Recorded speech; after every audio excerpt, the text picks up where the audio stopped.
What? What's this strange sound?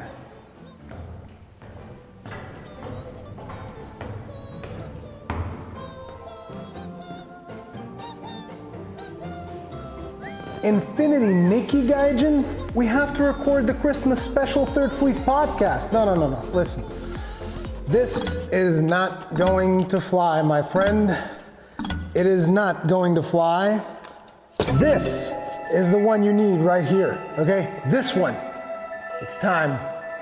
Merry Christmas, everybody. Enjoy the show. Let's go, Gaijin.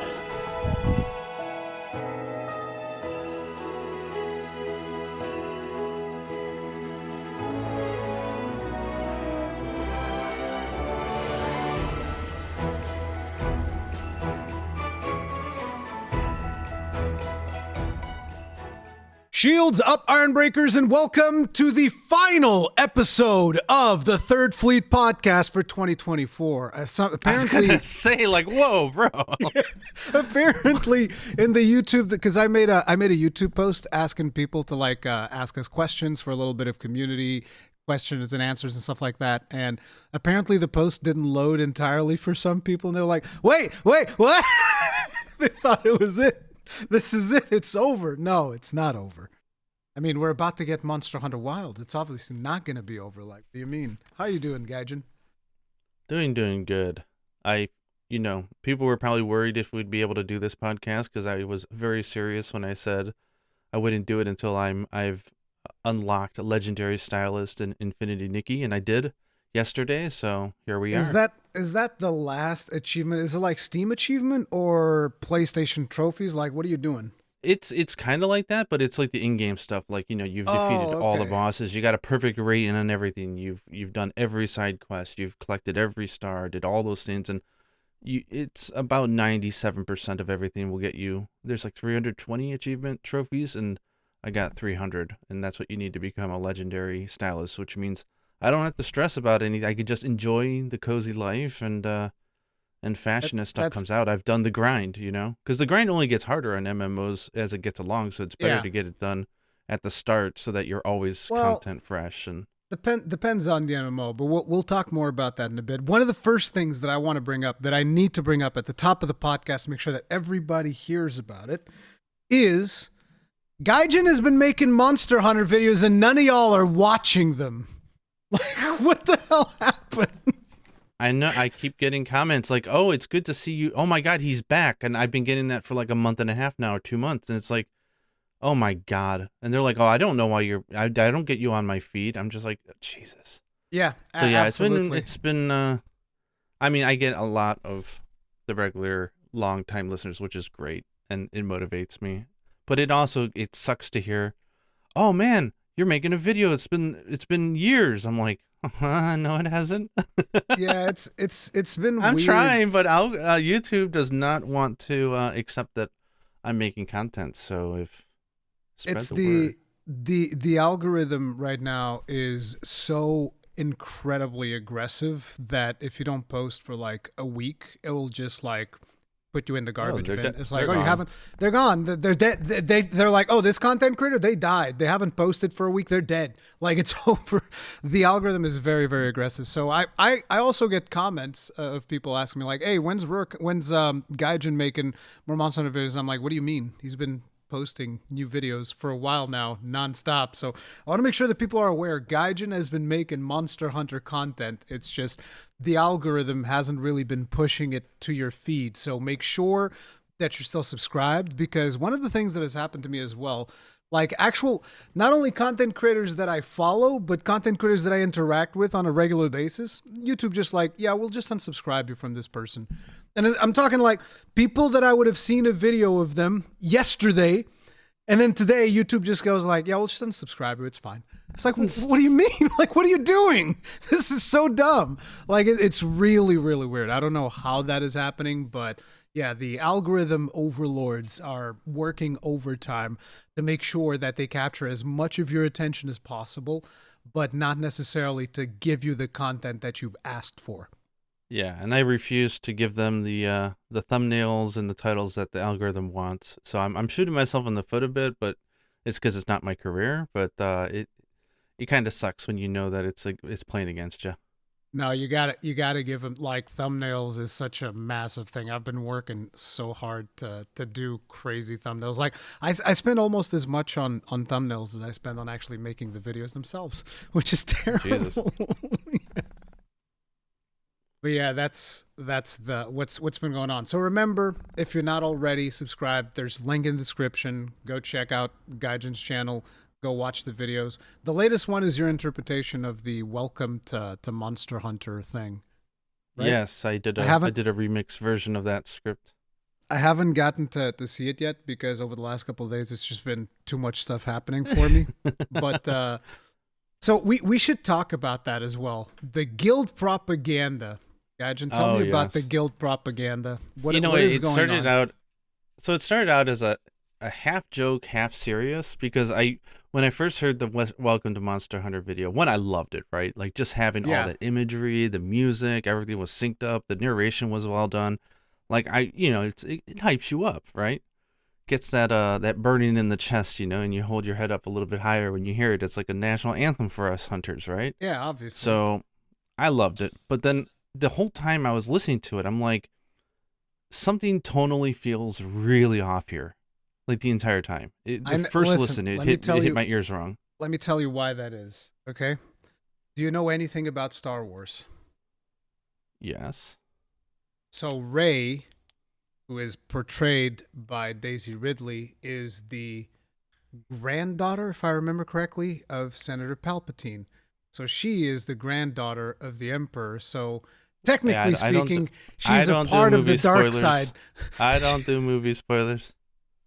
No, I mean, So I did a video where I was like, you know what? I think I'm going to break it down, but I'm going to be a little on the nose with it, right? And be like, this is, and I thought, wouldn't it be interesting to look up what the actual terminology is for these these techniques in speech that propaganda uses to, like this mask the truth, or this is a false positive, like all those things, right? So it was really fun actually. So I did that. And like my video where I did like my review of every Monster Hunter weapon, where I did one where I rated them all F, and then another one where I rated them all S. Yeah. It was the same deal, right? So I went really like really serious about it, right? And people took it the wrong way. They're like, "Boy, you're a sour ass. Like what the hell? Like you don't like Monster Hunter? Like what the hell, dude?" Or like they were thinking that I was against the idea of we respect the nature, or so. I'm like, oh my god, some people took it the wrong way. Yeah, but it's fun. One of the things that I've been noticing is that sarcasm hasn't, like a lot of people, I don't know if it's because of the COVID lockdowns and less social interactions or something like that, but there's a lot of people nowadays that they just don't pick up on sarcasm. Like I've been noticing that in my own comment section, where I'll make like a joke and I will have like 5 or 6 comments that'll be like taking that whatever I said dead serious. And then when I try to explain that it's a joke, it's like, oh, you're just saying that now because we're calling you out. And it's like, no, it was a joke to begin with. I think it's a combination of that and just it's the generation of knee jerking, and I hate it. But yeah, I thought it'd be fun. So I was like, look, the message that they were giving in the video works, right? Like it's for the most part it's correct, but they sort of over glorified certain elements, like hunters love the monsters they slaughter. Or it's with it's like two warriors. They're clashing, and the respect that we give after we kill and make them into parts. I'm like, look, yes, we respect the monsters, but let's get real here. The guild has never said like, oh, we love the I love you, that's why I kill you, right? It's like, no, it's. I think you took it a little too extreme, and so I was like, dial it back a bit. It's like we respect you, but if you start getting on our territory, we got to put you down.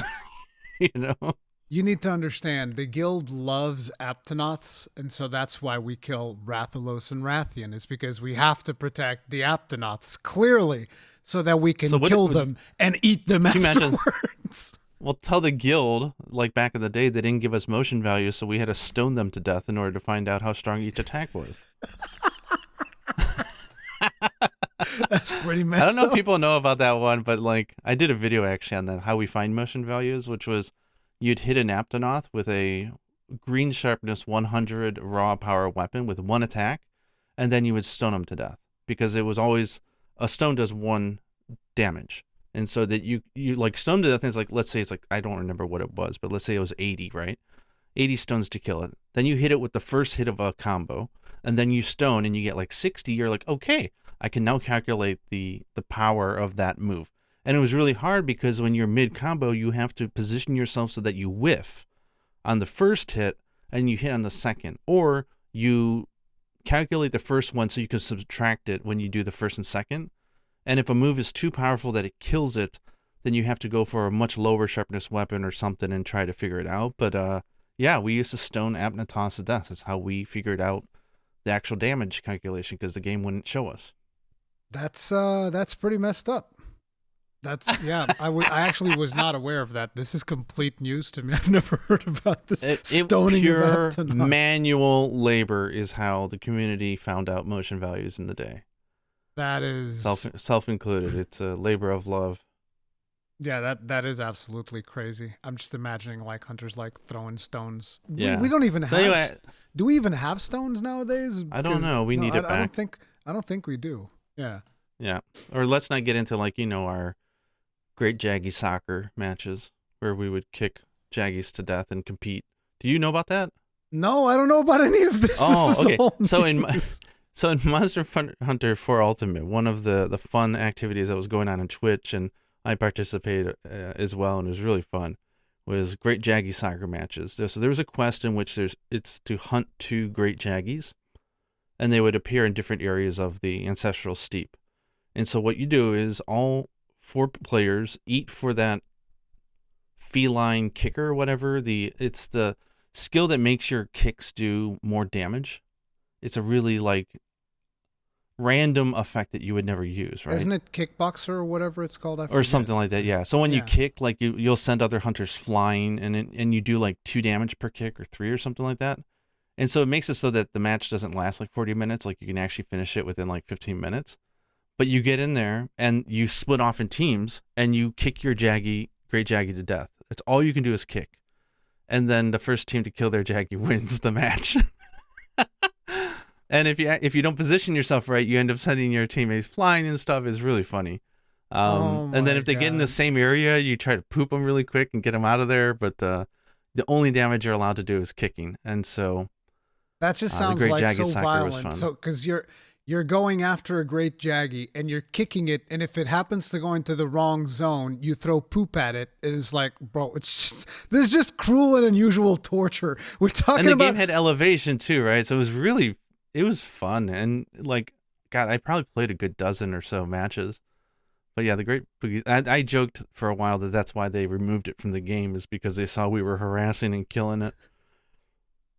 Poor Great Jaggy, dude. He has that. I know, right? I love his little call out.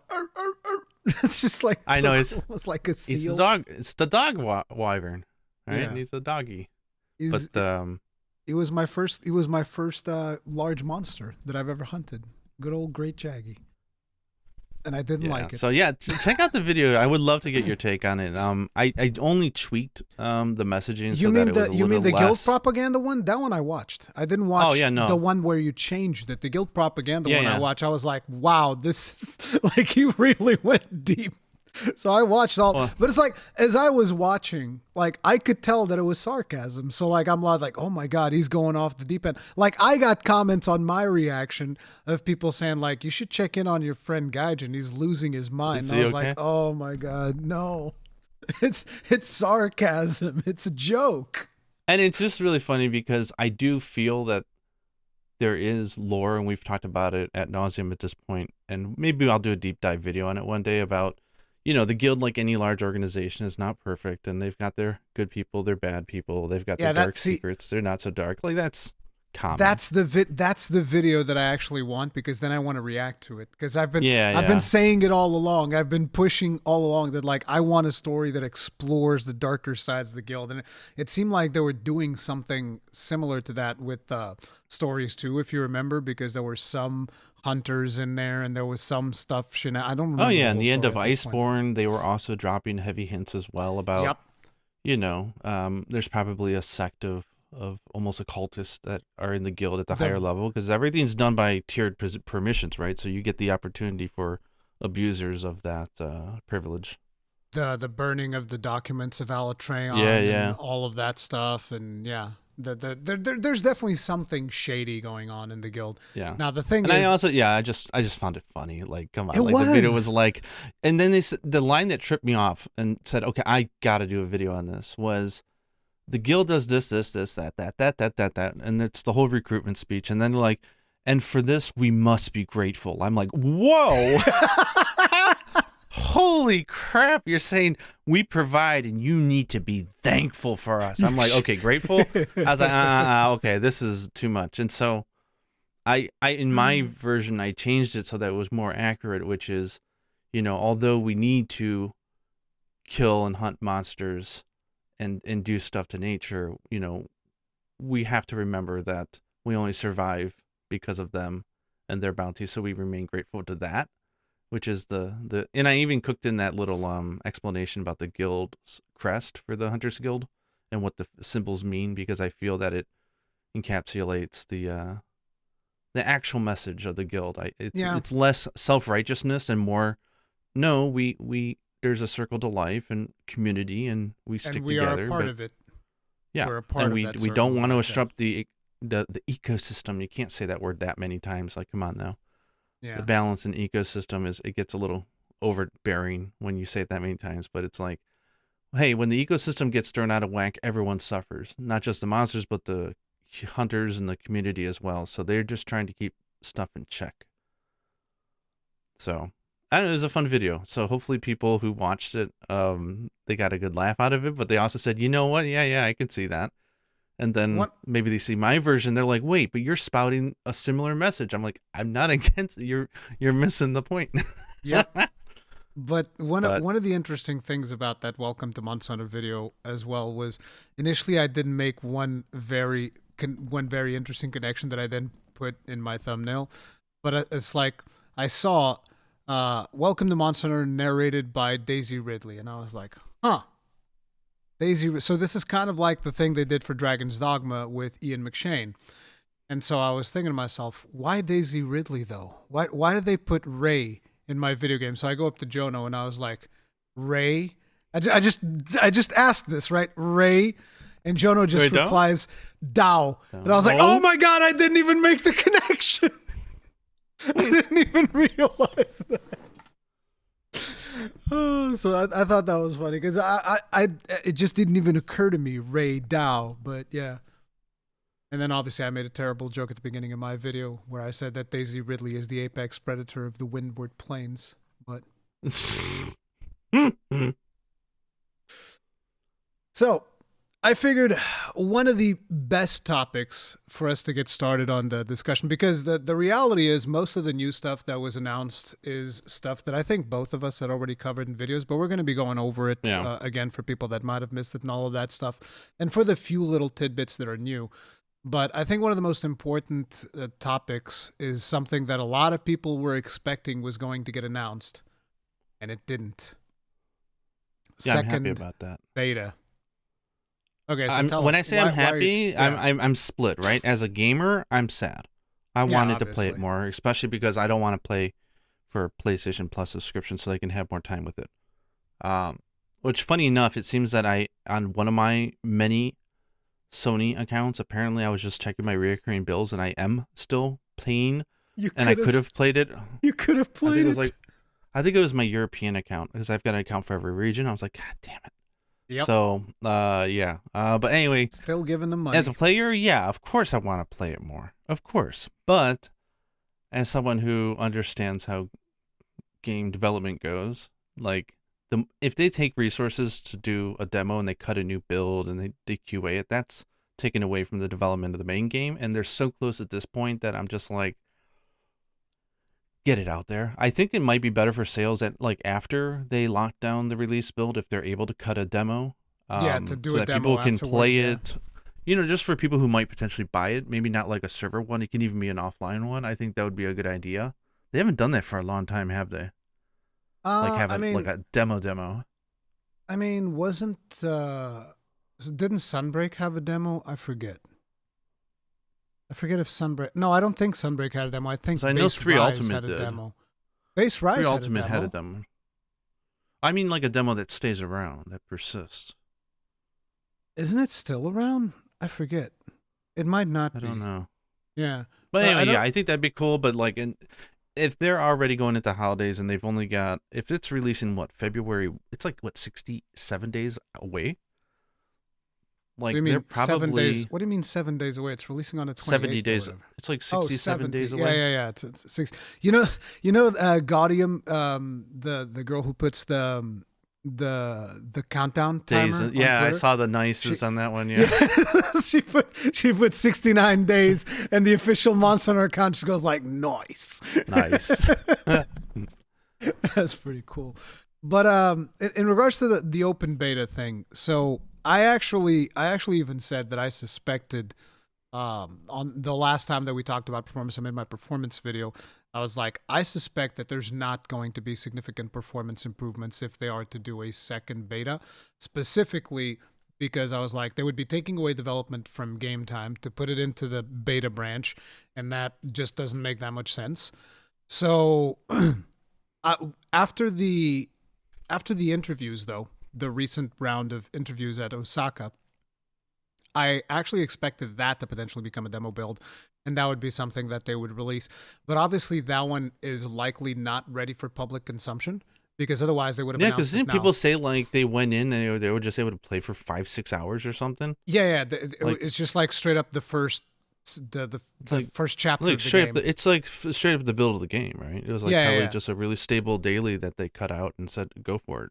Yeah, so the thing was, that one is ready for consumption at the office, kind of like in the same way that the Gamescom one, you could play it at Gamescom because there's a bunch of people there and they're looking at what you're doing, making sure that you're not doing anything weird and making sure that the thing doesn't explode. And that is one of the things that I think that a lot of people still don't understand. It's like, even though something is running and working, doesn't mean that it is ready for public consumption, because it's going to crash and it's going to come up with all kinds of unpredictable problems, and that is going to give the team a really bad rep. That's the problem. Yeah, with but a lot it of seems, these builds, at least from the media impressions, gave a really strong opinion about significant performance increase since the public demo. They were saying that the performance is much better, and we'll talk about that because they have that video that they showed. But like the idea is, there's a lot of what Takuda-san said in the presentation that they did was that if they were to do another beta, it would just be for people that didn't get to experience it the first time around. Yeah, almost like just re-releasing the same. So it's the same beta. Them. Yeah, and that's where I was like, this would actually be bad if you release the same one. Because a lot of people are going to go like, well, you said the performance was better and it's the same thing. Yeah. It's just as bad. And it's like, yeah, because it's the same build, and that's going to be a problem. And that's why it would probably be a bad idea for them to do it. I don't think they should do it if it's the exact same build. It's just a net negative for everyone involved if it's the same build. If they can get the resources to do a demo of, showing release quality, then absolutely they should. But if they can't, then it is what it is. Like, don't force it. Yeah, so for people expecting a second beta, that might not happen. And if it does happen, I think it would actually be a little bit bad for the game, because if they're actually going to take resources away from what they're developing right now to polish up a beta for another round, I just think it's a waste of time considering when the game's coming out.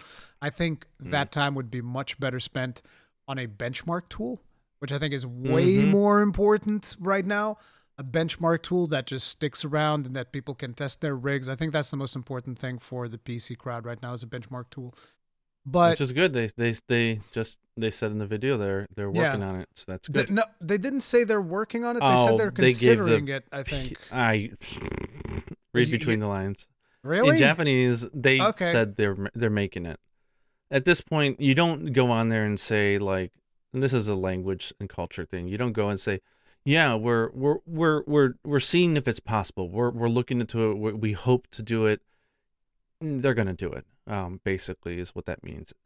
But for if any reason, that's not what Patrick said. That is definitely not what Patrick said. But yeah, I mean, it's reading between the lines, right? Like in Japan, if you say that'll be difficult, like if you said "muzukashi," like if to a request, that means I'm politely telling you there's no way in hell we're doing it. Okay. It's one of those things, right? Like you're not so direct. You don't announce it. You don't make it the top headline saying we're announcing we are coming out, because then the follow-up questions come. When is it going to be? Blah, blah, blah, blah, blah, blah, blah. It's like, guys, we're working on it. So we do plan to release it, but if like the hell freezes over and we can't get it out in time, don't come at us. But we'll get it out. So the tonal shift of being like, we're trying to see if we can figure it out from a cultural standpoint. Means we're doing it. We're doing our best to make it. Just don't call us out if we happen not. Yeah, to we might be cutting it close, but we're working to make sure it gets done. So they're gonna do it. So that's pure confirmation in my eyes. So PC benchmark, hell yeah. And I hope, like we talked about before, I hope they do what like FF14 did with their benchmark, which I thought was great, which is show off, a low load, a medium load, a heavy load, and really find a way to communicate to players how that is going to run on their system. And then have an end screen where all the characters are sad if your performance is not good enough, which is what they did. Or the cart, right? They throw you off that base camp failed. The thing is your system carded. But yeah, I know. But I think the important thing, and even FF didn't do this, but I think what would be really nice, I don't know if any company would ever do it, because the implications are just, it's probably too, if it inaccurately assesses it, like there's a lot of shit on them. But it'd be nice if they say, I think the bottleneck here is CPU related or GPU related or memory related. Oh, because for them to actually tell you where the problem is in your machine. Yeah, because PCs are, there's more than one major part of that wheel, and each engine in each game works differently, right? So like this game might not be so CPU intensive. Like I heard the new Indiana Jones apparently runs fantastic. It sounds like it's not CPU heavy bound. So it runs on a wide range, and they're just doing lots of different graphical stuff. But like depending on the game, it could be memory, it could be GPU, or Yeah, I think RAM at this point is fast enough that that's not an issue for anybody. I don't know. It depends on what RAM you have. Not VRAM. I'm just mean like basic DDR4 should be fine. Yeah, because like listen, this year I had this situation where I was testing out this game called No Rest for the Wicked, and a couple of days before that game came out, I had a series of power surges around this area. And for some reason, one of those power surges like reset some of my BIOS settings on my PC. And so that pushed the RAM clock speed down to like half. Profiler, like yeah. So it was supposed to be at like 4,000 megahertz, and it was actually down to 2,000 or 1,600. I don't know. It was low. And so I was trying to run No Rest for the Wicked, and I was like, oh wow, the performance is like really struggling. And so I made my video, and I was like, oh, the performance is kind of bad. And one of the people from No Rest for the Wicked was in my video, and they were like, that's really weird. Could you please message me on Twitter? Tell me your settings. And I'm telling this guy my settings. And somebody else in the comment section was like, they made like an offhanded comment about how, some people just don't know how to mess with their computers. Their RAM is probably messed up. And I was like, I mean, maybe my RAM is messed up. I had the power surge. I go and I check, and my RAM was lower clock speed. And when I fixed that, the game was instantly running way better. Yeah. Like it was night and day. So RAM speed is still definitely. Yeah, and also, do you have a Windows update queued in the background? Because, oh my God, that tanks performance when that happens. I hate that. Or, I'm getting stutters. NVIDIA must have an update. And they're holding resources for it. Yeah, it is annoying. Windows, just the other day, I had a Windows update, and I was like, all right, update and shit down. And I leave, and I come here in the morning, the computer's turned on, and I was like, thanks, Microsoft. Appreciate that. Yeah, update and shutdown doesn't work. Sometimes it does. Sometimes it doesn't. It's like a flip of a coin. It's like sometimes. Yeah, and then it's like, oh look, it said, do you like to update? I said yes, and now it installed Teams on my computer. I don't remember ever telling them yes to that. Yep. Microsoft loves just installing random garbage on there for no goddamn reason. It friggin' sucks. Yeah. But yeah, so I thought that was the biggest.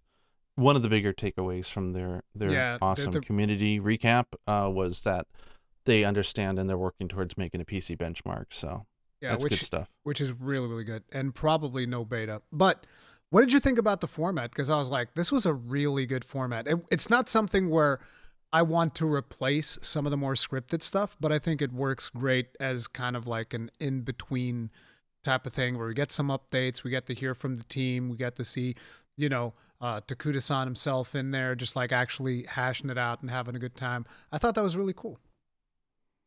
Yeah, I mean, I loved it. I mean, they're both scripted in a way, but I Yeah, think the conversational long format, because they always do these like videos that are like 6 minutes long, and you're like, yeah.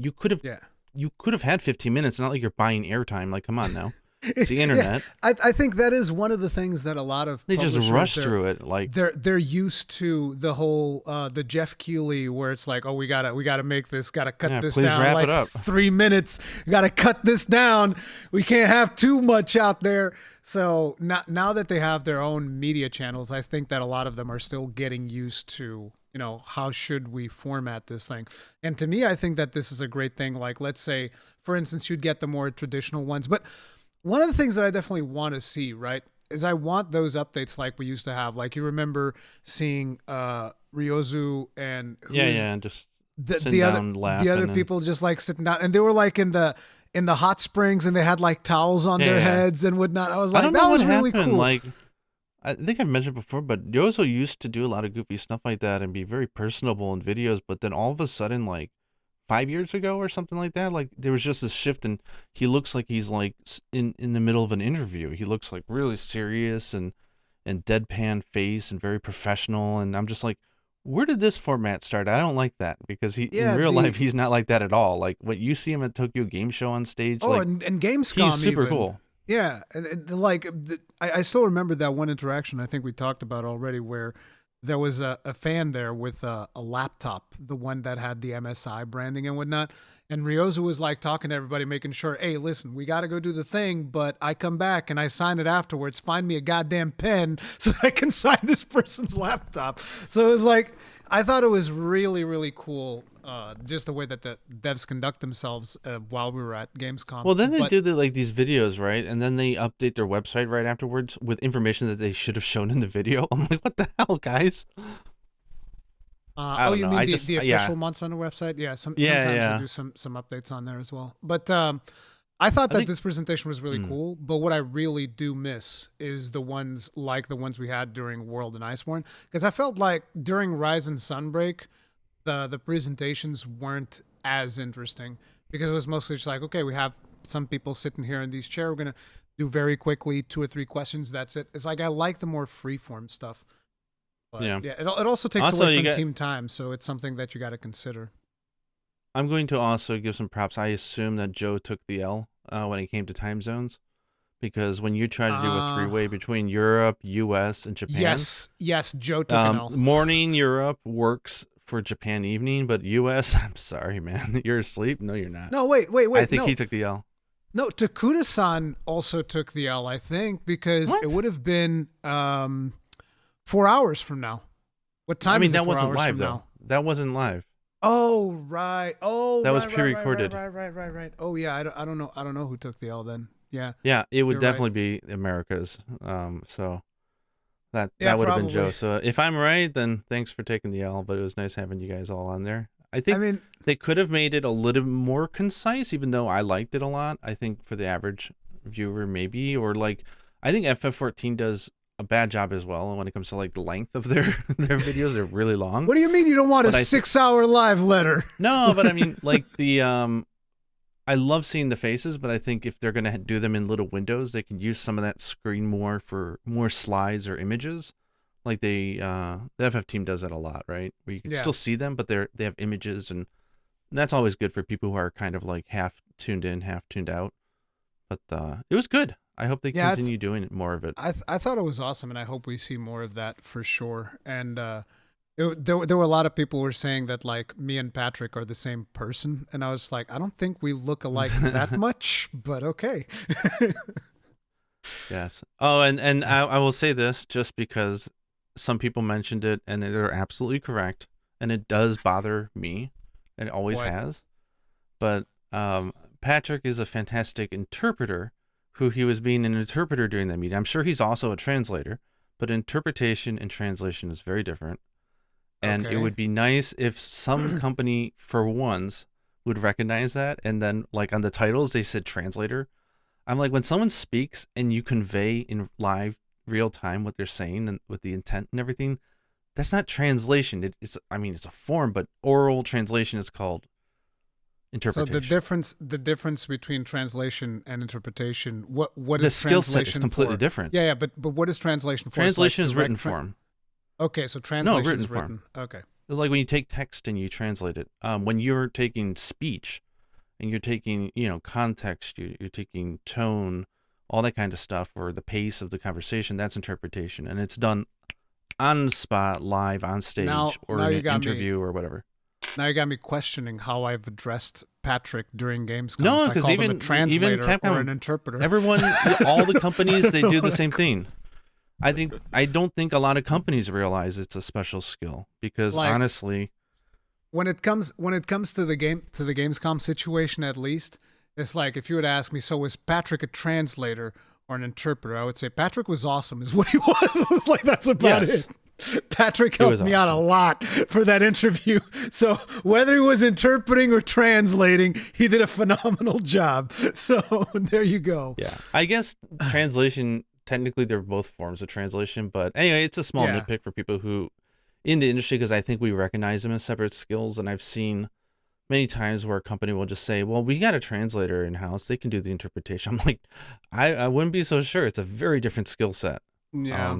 Like I can interpret it when I need to, but it is not my forte at all. Put me like it's Interesting. like, hey, what does it say? And you're like, and I always say, hey, give me a minute, and I need to write it down because I'm a translator. Like Yeah, that's I'm good with text. I just spitting it out on the fly and being able to formulate sentences on the fly in English that are coherent and reversing the structure of a sentence at the same time while not forgetting what they were saying is just a completely different skill set. And I it's think it should also be recognized. it's also interesting that you, at least for Japanese, you always see people like writing down notes whenever they're translating, like lots and lots of notes, like You want to typing know one of everything the down. reason It's why? crazy. Because like interpreters, as far as I understand it, because I've worked with a lot of interpreters, like they've got a memory bank. They're able to shut off their inner voice and take a note of what's going on. But in order to call back certain topics, they have like keywords that they'll write down. And just seeing that one keyword will allow them to go into that index inside their head and pull it out, which is crazy. Because the other thing that sucks about interpreting Japanese is that you don't know the crux of the sentence until the very end. It's ridiculous. So English is, for example, like think of this. It's the S. Have you ever heard of the SOV SVO structure of sentences? no, Subject, verb, object, subject, object, verb. no. So This Japanese is is very reverse from English English. specific. Okay. Yeah, so English is the reverse of Japanese. So in Japanese, you'd be like, the company's lunch that they prepared yesterday, I didn't eat it, or eat it, I didn't. It's like you wouldn't know, like, is this did you or did you not until the very end because the verb comes last. You say, There's I something. breakfast ate. It's like I breakfast didn't eat, and you're like, whoa, so you can't So like run it on the fly. there's something similar with Portuguese to English as well. So like for instance, you guys say red flag and we say flag red. See? Yeah, well, imagine now you're talking. You can take Japanese and literally do literal translation backwards from the bottom of a sentence, and it will sound like natural English because it's just naturally backwards. So, and also Yeah. like in Japanese, you often omit subjects. So if the interpreter is not really paying attention or can grasp that at the end, they can get the wrong subject because it's often omitted in the language. So But it's not easy. all this to explain, guys, it ain't easy Patrick translating is from awesome. Yeah. Japanese to English, and yeah, that's why a lot of times you get some drama in the gaming industry because somebody mistranslated something and things go awry. But I think the best interpreter I've ever seen in my life so far is what's her name from Square Enix, the Ami. She Amy, yeah, does, I think it's Amy, yeah, yeah, she does like the the the live FF letters, series yeah. and live letters and stuff. She's fantastic when it comes to capturing it. But Patrick is up there as well. So Good stuff, guys. let's talk performance. You saw the video as well. What did you think about the video that was shown? Because I thought it Pointless. looked blurry. Yeah. Pointless. Yeah, I was looking at that and I'm like, okay, so this has the usual problem. The bit rate of a piece of garbage on the street. I mean, I get a better bit rate on my. Maybe that's a little bit exaggerated. It's not that bad. I but probably the got better bit rate enough. with the iPhone 3G when it launched. Okay, like that was. That's always been. What is it? Like companies just don't understand, especially for YouTube. It's like if you don't. I don't care if it's not 4K. If it's not 4K 60 high fidelity. It was 4K. Really, it was 4K. Well, then I don't know. They just need to have a downloadable version on their website because it looked like crap. Yeah, because the bit rates are never good on stream, and whatever. Yeah, but I take that's their word always for it. been one of my complaints that I have usually, and it's mostly with Eastern developers whenever they put out a piece of content, and because of the fact that I'm usually analyzing every little bit of a trailer, and I'll be like looking at it, I was like, oh my god, there's so many pixels on here, bro. I can barely understand what's going on. Especially like during Rise and Sunbreak, I feel was a real problem because like you imagine when they first showed Teostra or something like that in a video. And Teostra shows up and he does this big explosion. And I was like, that's just a big blob of yellow on the screen. And I can't make heads or tails of anything else that's on there. I'm kind of like at this point, as long as it's not a long clip, because people's computers could be a problem at that point. If it's just a 10-second clip or 15-second clip, put a ProRes version downloadable on the website. I mean, seriously. Yeah, because that way people would actually be able to do it. But it's like some lossless format, please. At the bare minimum, it should be like 25,000 bitrate. The problem is then they would have to apply that to the whole. What bitrate do you record in? Because I record in 25,000. 25,000. Okay, I record in. It's not much because Yeah. It's not a huge difference, but I like the little bit of leave room. But yeah. No, I think I would record higher. The problem is, like I've said, when I did my test on the 2060, this processor is 10 years old. And my GPU is a 2060, and it's like going too far above 25,000 is not going to be that much benefit, and it's going to start bottlenecking the hardware where it can cause problems in streams. I also like even like with benchmarks, you know it, and I think most people do, but like recording or streaming your benchmarks and your footage for performance, it's like you've just taken off a huge chunk of your CPU to record and stream this. Like, you'd get better performance if you weren't. Yeah, but this is why I have a second PC, so this is not the case. Yeah, I never exactly. had that problem. Second PCs for streaming or in their capture case, cards. In their case, it was from PlayStation 5, so it's probably getting picked up from a capture card, so it doesn't affect performance. Oh, okay, so it's not. It was good. PlayStation 5 footage. But yeah, that footage, my biggest thing was it looked blurry, and I couldn't really tell if it was blurry because of the lack of bitrate or if it was blurry because of depth of field. It made it very hard because I'm looking at the footage. So it made it very hard to understand exactly where the bottleneck was.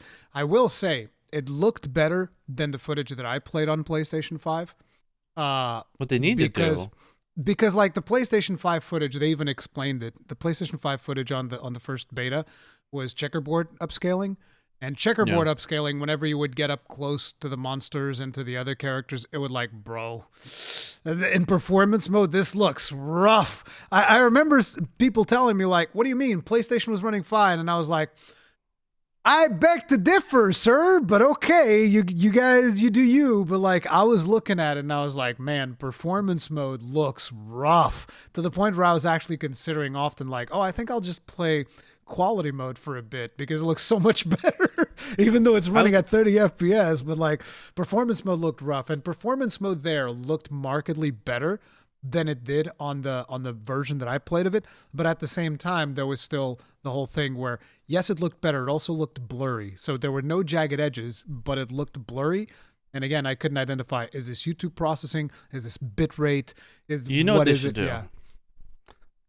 Digital Foundry had to create their own tools for this generation for their frame pacing and frame rate analysis tools. They should license it out. Can you imagine? Like if companies are able to just show. I think you can. Why aren't they? They should. That would be the perfect way to show people who care about that kind of stuff. Like, what's the difference, right? I remember at one point, I think I was looking up, how does Digital Foundry do this? Because I would like to do this for some of my videos. And it's like, oh yeah, you can buy this tool here or something like that. And I was like, well, Interesting. I'm not interested in spending that kind of money, whatever it was at the time. But I was like, it's Oh good to man, know that that must it's have been there. a lot of investment on their part to do all that. Yeah, I don't know if that is still a thing or not, but I do remember at one point there's like a tool that will look at videos and do the calculations for you, assuming that you record the video properly and whatnot. And yeah, I was like, oh, this is kind of cool. But Yeah, I all performance discussions for me. I mean, I'm coming at this I have a computer that's ridiculously expensive, so so it's not I'm going to make a fine. big difference. Yeah. It's So not a difference for me, and I can't really talk about performance, right? Because I'm not in. It's I mean that would be like a upper class citizen talking about the woes of the not the lower class. I don't mean to make this like a snobby yeah, thing, but like I can't pretend that you I can't understand. relate. Yeah, you can't relate. Yeah, And I that would understand. be So yeah, that would be wrong of me to do the that. the big thing was they changed checkerboard upscaling to AMD FSR. Now AMD FSR ain't fantastic. It's getting better. Like it's okay. It was pretty bad in the beta, in the open beta. I'm assuming that they've improved it significantly. But yeah, that's going to be what they're using for the console. It's going to have AMD FSR upscaling. Even on the 4K resolution, it's not actually 4K. It's upscaled from like a much higher resolution. And then on performance mode, it's going to be 1080p upscaled to 4K using FSR. That's what they're planning. And they've also said there will be a day one patch for PlayStation 5 Pro, which is actually something that I forgot to mention in my video. But yes, there's going to be Yeah, a day one that was patch kind of if a you have the given. Yeah. PS5 Pro. Yeah. Another thing that they've mentioned is that they're looking at potentially lowering the minimum and GPU recommended spec. specs for PC, which to me that tells me that they are confident that they're going to be fixing a lot of the issues that people have had. And I think that'll be the case. I have faith that Capcom is not going to do a repeat of Dragon's Dogma 2. A lot of people disagree with me on that, and I could be wrong, but I'm going to give them the benefit of the doubt because so far, Time will tell. RE Engine has been pretty good, with the exception of Dragon's Dogma 2. Yeah. Dragon's Dogma 2 is when it stumbled, and I think that the team can fix that, but, we'll see what happens when it comes to that. So, next up on the list, obviously better hit stop. What'd you think about the hit stop? Yeah, it was better. I find it funny that people are like, wait, people were because they took it as sounds like, well, hey, when we put out World, you Western gamers complained about it, saying, Goddamn why is Western my frame rate gamers. dropping? What's with these hitches? And I remember seeing those comments as well. So Yeah. people were like, no, where did they get? No, there was a lot of it. So There they got was. this impression that Western audience just didn't like heavy hit stop. So he's quite happy that it's like, okay, if we don't have to like change it, then great, because we don't want to. And so, yeah, that's good. I mean, I'm a little surprised that they didn't explain hit stop a little bit better for people who don't know what it is, because I've realized a lot of people don't understand what hit lag is. There's a lot of different terms for it, but everyone here, we've talked about it before, but I think that's great. Yeah, I like hit stop. Hit stop's good. I'm not like one of those people that was like during the open beta thinking, oh my god, this is unplayable. There's no hit stop whatsoever. For the Switch axe, I hated it. It felt like I was hitting them with a origami piece of paper. Like I did not feel the weight of that weapon whatsoever when I was hitting. So if they have some hit stops in there for some of those chunky moves, then I'm happy. The one weapon where I think hit stop the most was Sword and Shield. Sword and Shield felt very, very floaty. You would just like be hitting, and there was almost like no feedback from hitting monsters. That was the one that I. Yeah, I mean, if we're not going to get feedback from hunting fellow hunters, at least give us feedback for hitting the monster. Well, otherwise, we're whiffing the air. I mean, you've just like segued us perfectly into the next one. Friendly fire. Friendly fire is it's a strange. It's such a strange define it for thing. Capcom what friendly fire means. I don't think they understand. It is a very strange decision that they've made, and it was funny because I kept seeing comments of people being super happy. They were like so happy. They were like, "Hell's yeah! Finally, they're removing friendly fire."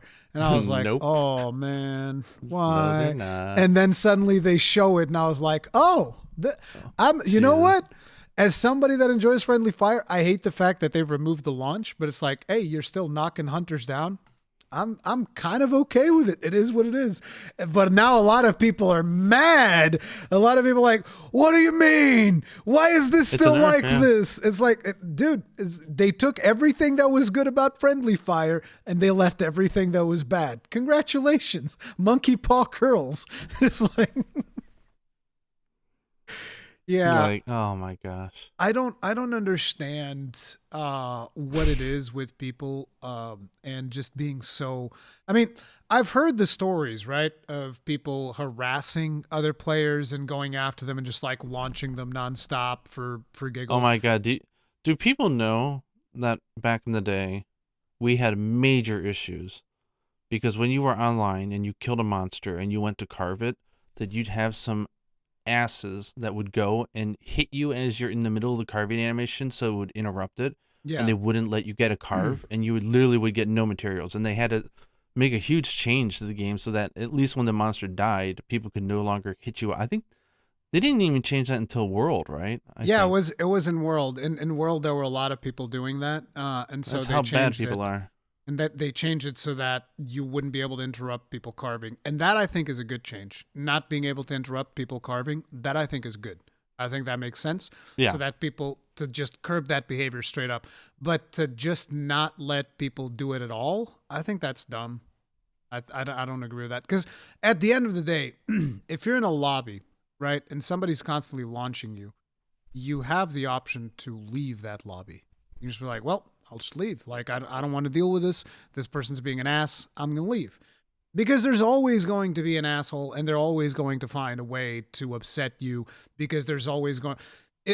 The point that I'm going to make is if you constantly are thinking about the worst case scenario, you're going to start removing so much fun from video games, so much potentially fun interactions. Like, for instance, stickers. A lot of people, you and Yuna love stickers.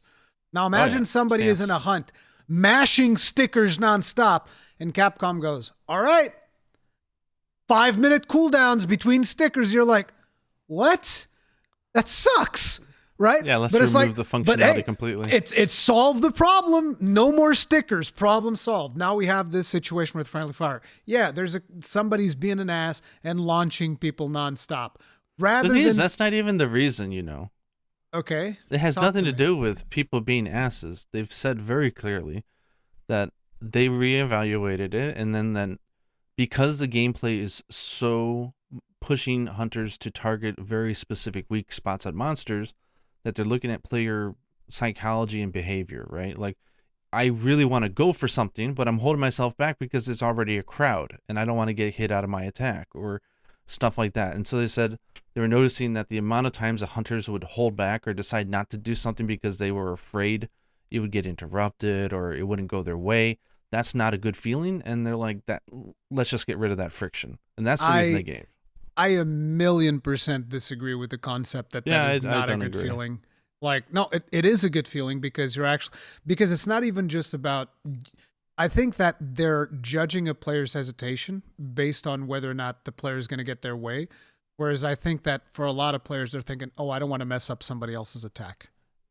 And so they're considering that. And it's like, okay, I'm not going to jump in there because I'm just going to interrupt what they're doing. Like, it's the same thing for me often. Hey, but it's okay. Now we can interrupt them. We just can't send them flying.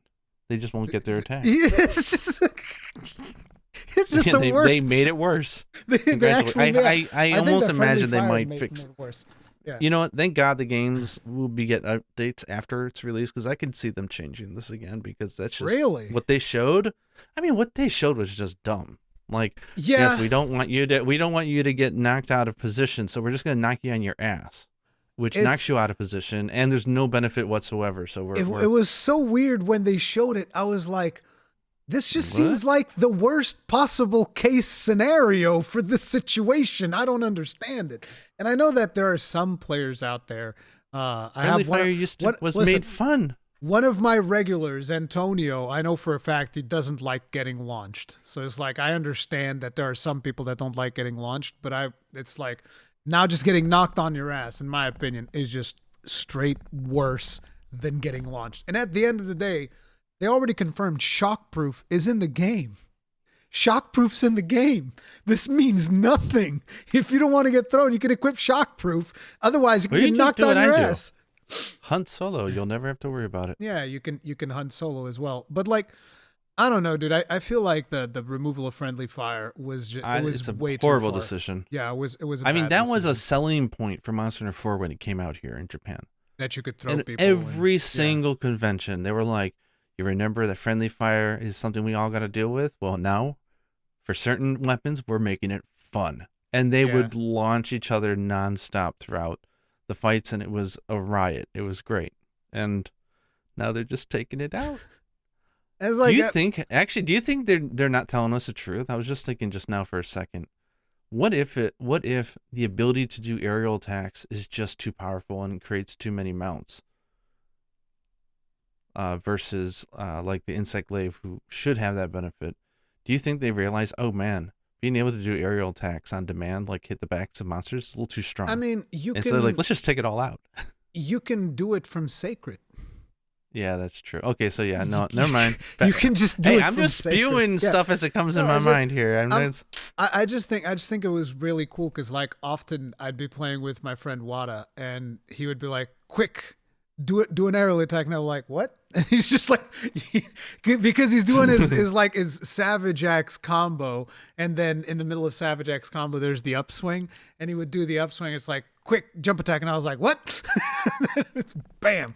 So I always like those interactions, and I think at the very least we should be given the option on a per lobby basis. I think that would be the very even least though we're losing our ability for the 60-second, 45-second like timer at the end of a hunt. I do love the shenanigans that happens when we have that timer, because like after you're done carving, you just spend the time launching each other. Oh yeah, like I'd always be trying to like land the wyvern fire after carving. Yeah, absolutely. I'm gonna miss that. Really gonna miss that, because lately I've been playing some Roblox games with my daughter, and I never thought we'd be. I hear the word Roblox and my idea is, okay, this is like a little kid zone and weird and stuff, but like there's some really good quality fun stuff, and it's a lot of the games that we're playing, it's the shenanigans. It's just messing around with people in a lobby with funny ass remotes, goofing around, and then having a serious mode, and then goofing around, serious mode, goof around, and I love that about hunts, and I'm gonna miss that. Yeah, that I do think that I would very much like to see it either reversed or an option. Give us the option that way. In my own lobbies, I can just go like, "Hey, listen, you're in my lobby. You have to deal with friendly launchings fire." are okay. Yeah, it is what it is. You deal with friendly fire in my lobby, but whatever. So shockproof still in the game though. I hate shockproof. I hate flinch free. As far as I'm concerned, I would remove all of those decorations from the game, because I like the idea of you being forced to position. Someone doesn't lance. How to tell me you don't lance without telling me? No. Lance? I know that lance is annoying as hell. They need to do something about it. The problem here is they just need to change lance. Lance shouldn't be as flinchable as it is. I agree. Because when you think about it, okay, what's the indomitable lancer can take the attacks from all the monsters, but one little and they fall on their ass. But exactly, that's the thing. Like, you think, what's the tankiest weapon in the game? Lance. What's also the most tripped weapon in the game? Lance. And it's not even close. People that don't play Lance probably don't even realize, but Lance, when it comes to flinch, they have it the worst of literally any other weapon. No weapon has it as bad as the Lance. Like, trust me. If you guys don't trust me, try playing the Lance and just have like a friend. Just have a friend play longsword close to you and just see how painful it is to try and play Lance. You're just like constantly just getting knocked out, interrupted by literally everything. Except the monster. Miserable. The monster, fine. Hunters, nope. But that's the thing. They should just change it so that the lance is not the most trippable weapon in the game. That definitely should be a thing. But other than that, I would actually get rid of flinch free, get rid of shockproof, and just actually have players need to be aware of their surroundings, because that's something that we used to do back in the day when you were playing multiplayer Monster, to be like, okay, listen, I'm attacking over here, you go attack over there. But for a lot of people, this is not what they want, and I know that this is a very unpopular stance or whatever. But it is my stance still, and it is what it is. I'm not going to change my mind, and I just like Yeah. it that way. And the thing is, I think that the more you remove this type of stuff where it's like, okay, everybody grab onto the head, everybody on top of it at the same time, just like, brr, brr. It's no too longer down a to hunt. business. It's a beatdown. It's a beatdown Yeah, of the monster, and there's no strategy involved. There is nothing. It's just like, no, we all go to the head and we all just like hit it until it stops moving and game over. And I think that takes a lot of what hunting was all about. And it's interesting because if you think back to Safi Jiva, that was a monster that specifically incentivized people to go after different parts. So like, oh, bow guns, you guys want to be shooting the wings. I forget what hammer, you're going to be going for the head. That type of stuff. Like the Deviants did a really good job of this, some of them, and I wish they would have doubled down more on it, which is like, let's make Rathalos or Dread King incredibly annoying. Not annoying, but I mean like let him be have the advantage from the start. When he's in the air, he is really tough to deal with. But if you break his wings, or if you do that, then it becomes more manageable. Like incentivize it more. Yep. Like buff the monsters because they're already too weak. Like buff them, and make it so that breaking parts is part of the strategy. I would have appreciated that more. So the next topic that they've addressed is monsters moving locations too much. They said that now they'll move about as much as in Monster Hunter World. Which Japanese interviews, they were more specific. They said average hunt about 3 times, which is what it's always been. Moving 3 times only? I feel like leaving an area, 3 to 4 times, right? And they said that's what they said about 3 times or something. I guess on average, yeah. But like I don't know. I have that in the concept. demo. It was like 15 times. It was like ridiculous. Yeah, I have that concept of my multi-stage hunt that I think is never going to be implemented into the game. It would be so nice. Yeah, made a whole video on it. It's like, oh man, just imagine. They did it with Call of Tarath, and they did it with Raging Brachydios and Iceborne, and that was awesome. Maybe some special type Even of hunts. Velkhana had that. Yeah, but another interesting thing was, what about fast travel while you are in combat? Because we could do that in the beta. They haven't really specified whether or not that was intentional. One of the things that I've noticed is that apparently you couldn't fast travel in the beta when it was during the inclemency period, thunderstorm. I think you couldn't fast travel there. But one of the things that developers said was, when the monster runs away back to its nest, if you place your pop-up camps appropriately, you can just fast travel and get there ahead of him. And I was like, wait, so the monster's running away from you and you just like Goku instant transmission. See, I didn't remember hearing them. I could be wrong, but I did not remember hearing them say, get there before the monster. They didn't say get there before, but they said, they said it would not be a long trek to the nest if you have a camp that's near the nest. Yeah, but it's like if the monster, if you know that you're going to be hunting Velkhanas, then like let's put up a camp somewhere near the nest. Think of Ray Dow. You're in the dunes, and you have a pop-up camp right next to his nest, and Ray Dow starts running away from the dunes. Right next to it, right? I mean, it's pretty close. Near. It's very near to his nest. It doesn't take that long to get there. So Ray Dow starts running away from the dunes. You teleport to the camp. You're going to get there before he does, 100%. It's like Ray Dow is flying and is like, wait, you were back there. Yeah, but he's also limping on his way back. But I'm just saying, it's so...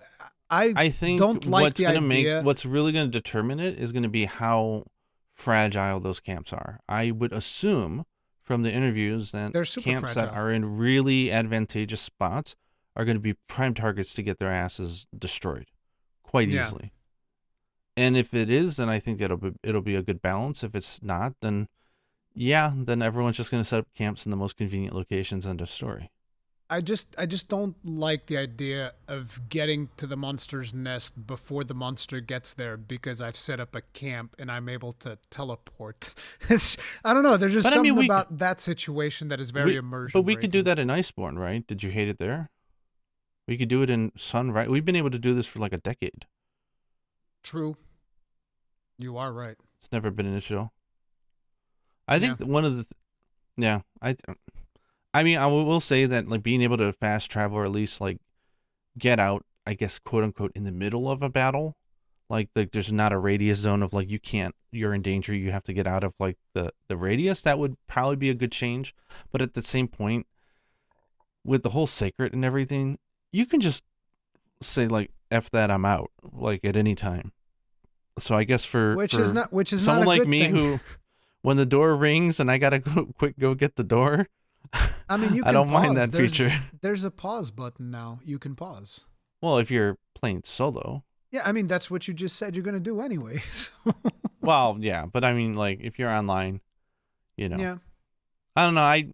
We could already do it now. I think it's just the wording, and I don't know. I think we'll be fine. I don't like fast travel in combat. I really don't. Yeah, you've never liked it, right? You've never liked the fast travel in Iceborne. I remember you didn't like it, and you didn't like it in Rise Sunbreak. You said, I don't know. I'd like to trek and move around the place. So yeah, exactly. We'll see how convenient they make it. If they make it too convenient, then yeah, it'll be kind of like ugh. Because that's the vibe that I'm getting now. You can just at any point you know what I'm getting. It's a different thing if you're doing like a Farcaster and you've prepared and you got I have my Farcaster and it's a one-time thing and you're just like bam, boom, I'm leaving. But just being able to I'm just gonna go to the map, teleport here. There's no downside to this. There's nothing. There's no preparation involved. There's literally nothing. It's like I'm not a fan. Yeah. So, Insect Glaive got giga buffed.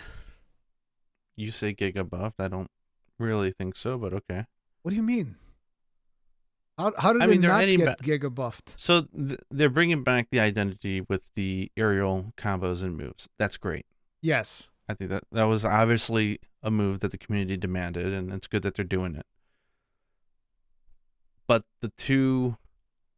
that I never cared about it that much. So that for you never me, cared about the two parts of dance? for the two. Well, I love it. It's fun. For the two parts of the weapon, which I thought were the glaring problems, they're not changing, or they're making it worse, or who knows. So I don't know. Okay, so let's quickly go over. So vaulting dance is back. Vaulting dance buffs your attacks. So like as you go through, you get a little bit more damage. The other thing is they've added an offset attack to the Insect Glaive, which it didn't have one. That's cool. Which is pretty cool with the charged attack.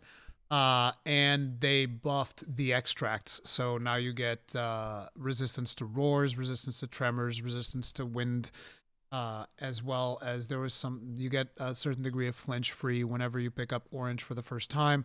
So it's like they buffed extracts, buffed damage. But the thing is, didn't we already have that in previous games when you had white and orange? Yes. Like you'd get that. So it's like to me it's like Walmart saying, "Oh, this is $5.99. We're gonna change it to $7.99. Then tomorrow to be $5.99 on sale, 20% off." You can't give me back something you took away and call it a buff. That analogy. Maybe it's the holiday season. Goddamn Walmart buffs! Get these Walmart buffs away from my Insect Glaive. I don't want your Walmart buffs.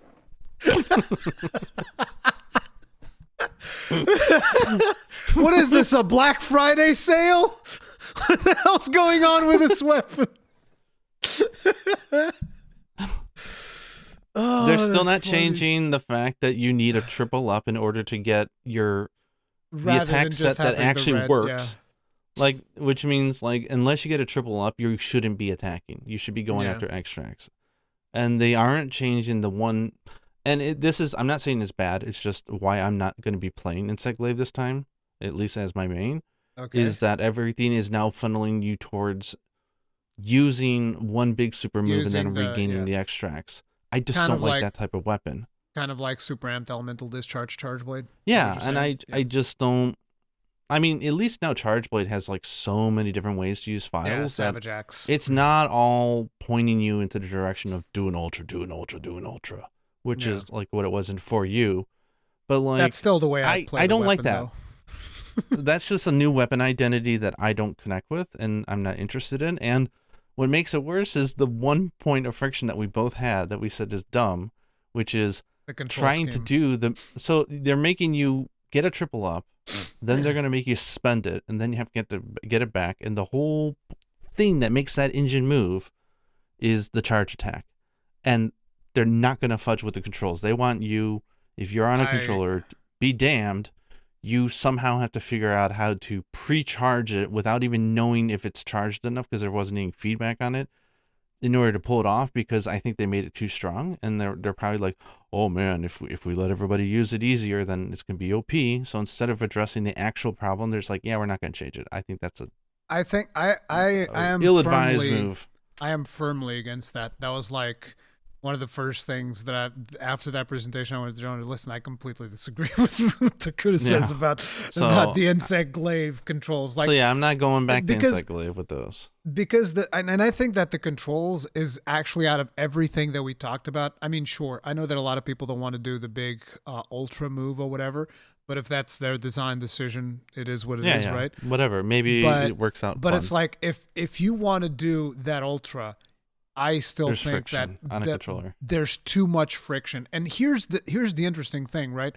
Because the way that Takuda-san said it, it was like, well, we want this to be a very rewarding thing for you to be able to pull this off correctly. Therefore, it's going to be harder. But to me, it's if you're on PS5 with a controller, because that's all they're thinking about. Yeah, if you're not even just on PS5, because the people that are going to get it worse is on Xbox, because PS5 has gyro aiming, so they can. Some people will be able to adapt to gyro aiming. I even have people telling me, I turn on gyro aiming, I have no problems. I was like, cool. I mean, gyro aiming doesn't solve the problem for me, but I know of a lot of people that are like, with gyro aiming, this is a non-issue for me. So even on PlayStation 5, you can solve it. The people that are getting screwed the most is Xbox users, because they got nothing. They have their one controller. They don't have gyro unless they have a controller with paddles. They're done. Like, there's no way to play the weapon optimally with the current control scheme. It's just, I'm sorry. Unless, well, I don't know. I say there's no way. Maybe somebody that has 6 fingers or like some weird hand mutation that you can somehow do the stuff, but it doesn't work. I just don't agree with the design decision of, we're going to make one weapon, which is one of the least popular weapons in the entire game. For God's sake, I can imagine now they're going to do it to the lance, because they just want the unpopular weapons to remain unpopular. And we're going to make it fundamental to weapon that you have to hold down a button to pre-charge a move. And if you try to do it like every other weapon, like a combo, it doesn't work. Yeah. But you have to somehow trick yourself to pre-charge it. That's a mechanic that doesn't exist for any other weapon in the game. There's not proficient feedback. It's not controller mapped properly. It's just asinine, in my opinion. And the thing is, it would be one thing if this was as hard to pull off on a mouse and keyboard, which is not. It's not. It's way easier to pull this off on a mouse and keyboard. Get a little paddle and boom. I mean, maybe this is Sony paying them money. Or paddles. Can you pimp out our pro controllers? Because, like, listen, with this right here, it's a non-issue. I have these 2 paddles right here, problem solved. Pre-charge. Like, that's one of the things that I started doing. It was actually the first time I used paddles was because of this insect glaive thing, because I was like, oh, I can just use these things in the back, map one of them to circle, the other one to triangle. Problem solved. It's not an issue for me anymore. Like, it's just done and dusted. No problems whatsoever. But for a lot of people, it's gonna suck unless you have paddles on your controller. Like, if you're an insect glaive main, one of the best things you can do is probably get paddles for your controller, because that will solve. No, I think the best thing you could do is, once the game is out, praise the parts that are good and complain about the stuff that doesn't work, and tell them why it doesn't work. And hopefully they'll patch and change it, and they'll say, you know what, we were wrong. People just are not feeling it. I hope they do, but at this point, I don't see it changing, unfortunately. Like, I really don't. So to me, I don't know. Because it's like, I think it's a step in the right direction, but like, Insect Glaive did not get huge buffs, in my opinion. Because like, Tokuda-san acknowledged that there was a problem, but he said, but I think that I've spoken with the team, and I think that this is the best. And I'm just like, not on this one. I don't agree. I'll be honest, with that, even the way he explained Japanese, I didn't feel a confidence that, like, it almost felt like it is what it is. Like, my team told me no, and I didn't quite agree, but this is what we're landing on. Like, I didn't get this vote of confidence from him going, you know what, with more time in the game, with more, hands-on, you will come to see the light that this works. I didn't feel that at all. It felt like a cop-out. And I was just like, That sucks.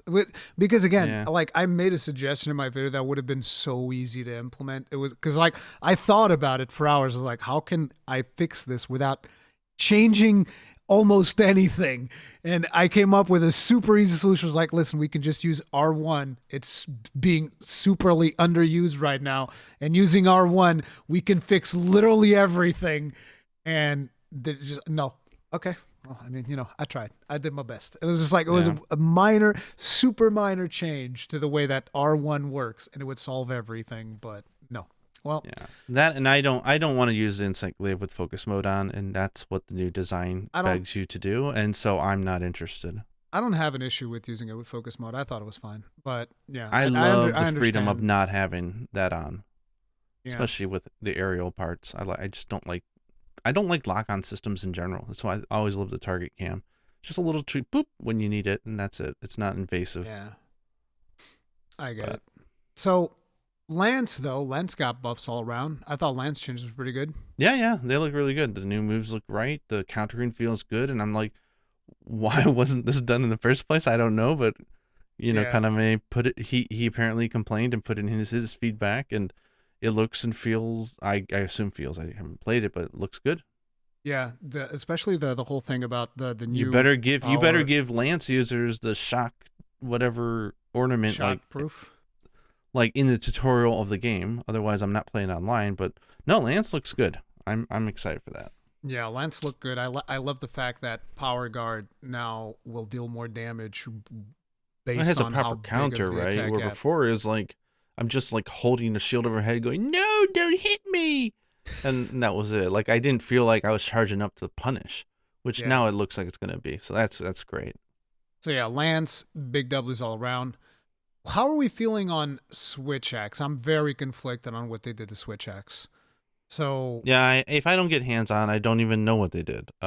Like for the whole idea of like files are charging too slow, I'm like, you do realize there are different charge speeds for different types of file switch axes, right? Like a Dragon one will charge up like stupid fast. That's one of the selling points of it. Where a power file takes quite some time. An elemental one, not so fast, right? Like, or a paralysis one, super fast, right? Like, it's different. So it's like, I don't think we were even able to judge it from the yeah, demo. because So like, what like are they talking about? that almost doesn't feel like it was feedback from the demo. It feels like it might have been Yeah, more feedback from internal I think they had testing a or mistake in something. the actual build, and they just are like, oh, we're gonna make it a little bit easier. It's like, Yeah, but okay, I don't think that one came from feedback. Now but the one thing is it wasn't even about that for me. It was more the Unga so Bunga. before we even get to the Unga Bunga. So my vibe with the Switch Axe for Wilds is it seems to be more the axe is a cooldown for sword mode. Whereas in Rise and It's Sunbreak, there was more of a balance where sometimes you want to go into axe, other times you want to go into sword, and now it's more like axe is a cooldown for sword mode, right? That seems to be So the way we're going. this is actually, to me, I agree, but I also feel that this is more coming back to its original identity. Yeah, because originally When it it first came was that. out, it was supposed to be a crazy fast sword to juxtapose the slow sword of the great sword, but you couldn't just use it all the time. You had to charge it, but you had a very different mode in order to do that, which was the axe, which was slow but huge reach and it was fun. I knew I was going against the grain when I was playing Switch Axe, and I would focus mainly on axe attacks because I really like the axe mode. And so when they decided to start adding in buffs for axe mode, I'm like, oh hey, now we get a half. This is great. But I knew that that wasn't regular, so now they're pulling it back and going, no, this is the slash axe in Japanese, not this. Not it's always been focused on the blade. Like even the kanji is like it's the sword axe, right? Like it feels like a return to that identity, but I love the axe mode. Just feels so good that I'm with you. Yeah, Like telling me to just constantly go into sword mode is like, but the axe. But the same thing with it the would be sword. cool if the axe got if there was a reason for you to be an axe from time to time as opposed to just like no axe. Yeah, When you're an axe, you're just building up to go back to sword. yeah, I'm with. I love the changes that they did on. God, what was it?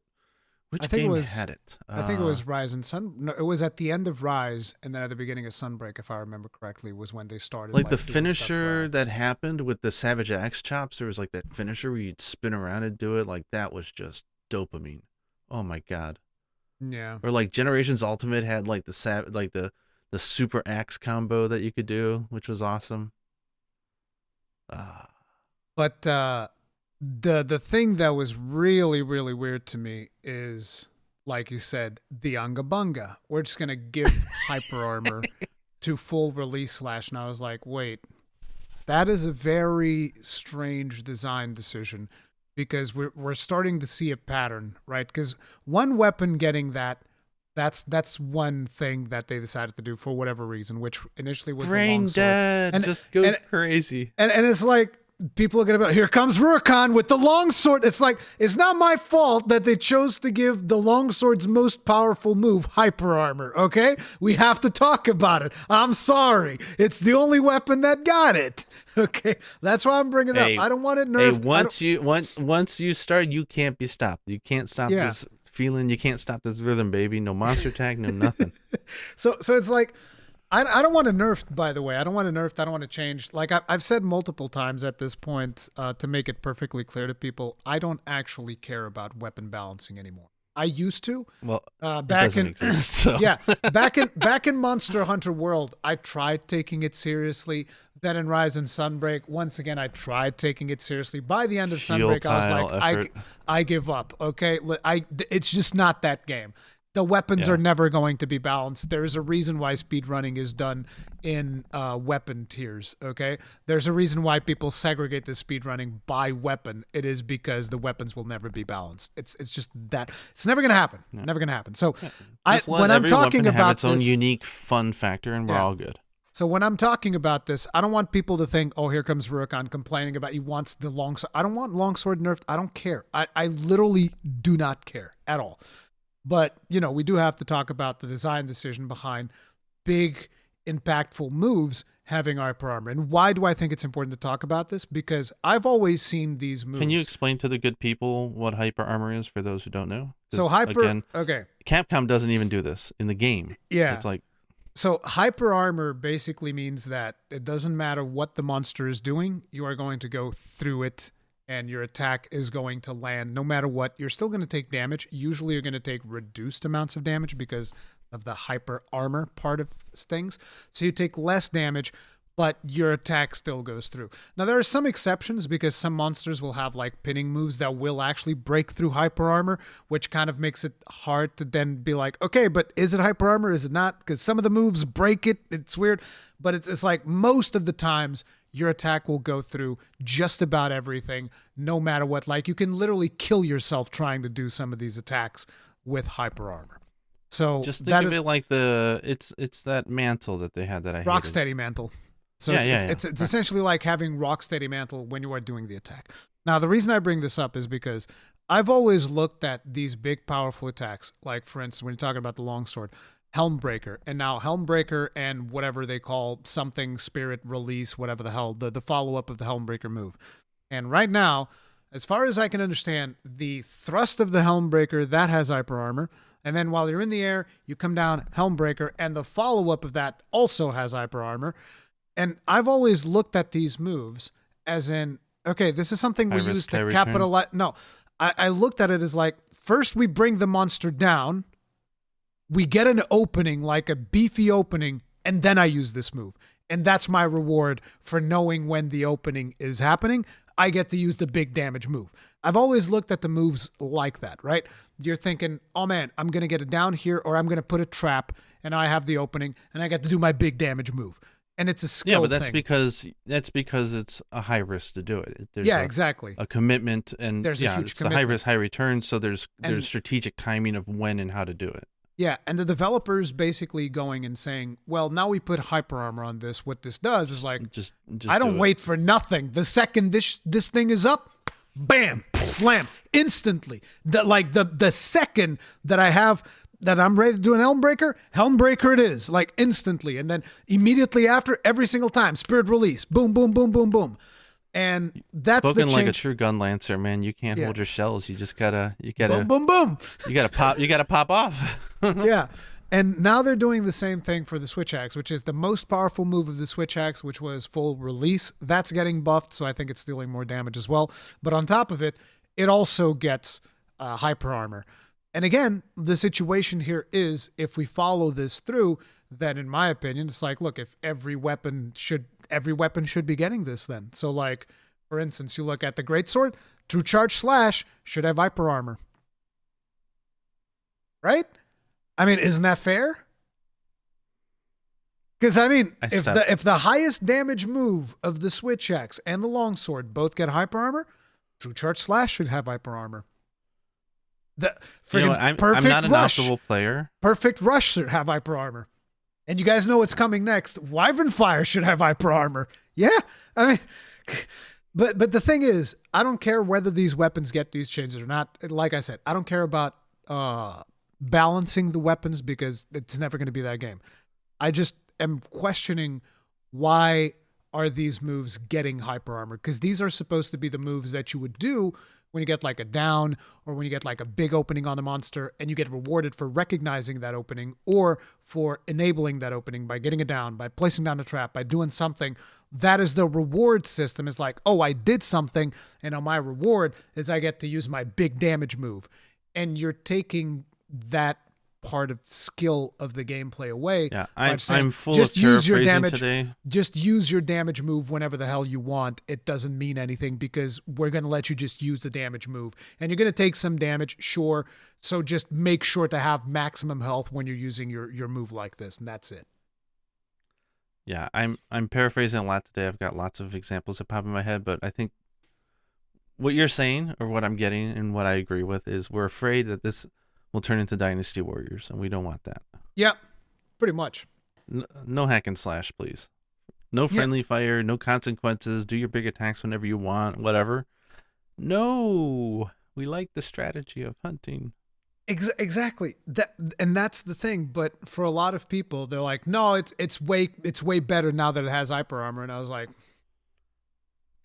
Because like I said, in the next game, they might just put hyper armor on True Charge Slash, because that's kind of like the design direction that these changes go towards. It's not, people might say, oh, it's a slippery slope argument. It's not a slippery slope argument. You have to look at this. Why did they give this move hyper armor? Did it actually need hyper armor? Does the longsword need hyper armor on full release slash or whatever, right? I don't think it does. Because usually you would do this in a big down moment.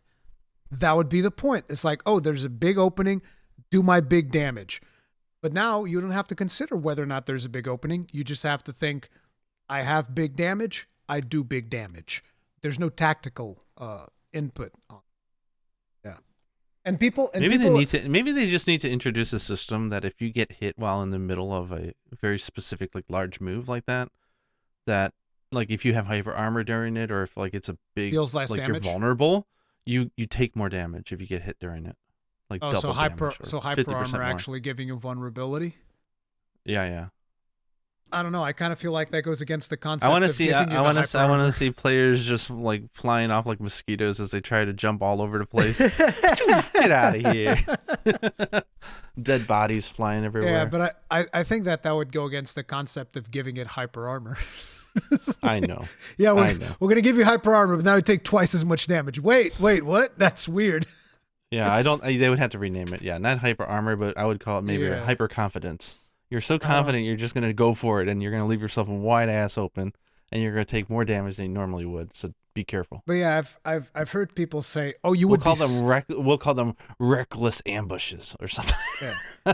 I've heard people say you would be celebrating this if it came to the gunlands. Like, no, I wouldn't. What, hyper armor during Wyvern Fire? No, I don't think I would celebrate that at all. That doesn't seem like a good idea. We had blocking during Wyvern Fire, which I think it makes sense. But blocking can be interrupted if you get hit hard enough by a lot of attacks from monsters. What would Bruce Lee think of this, though?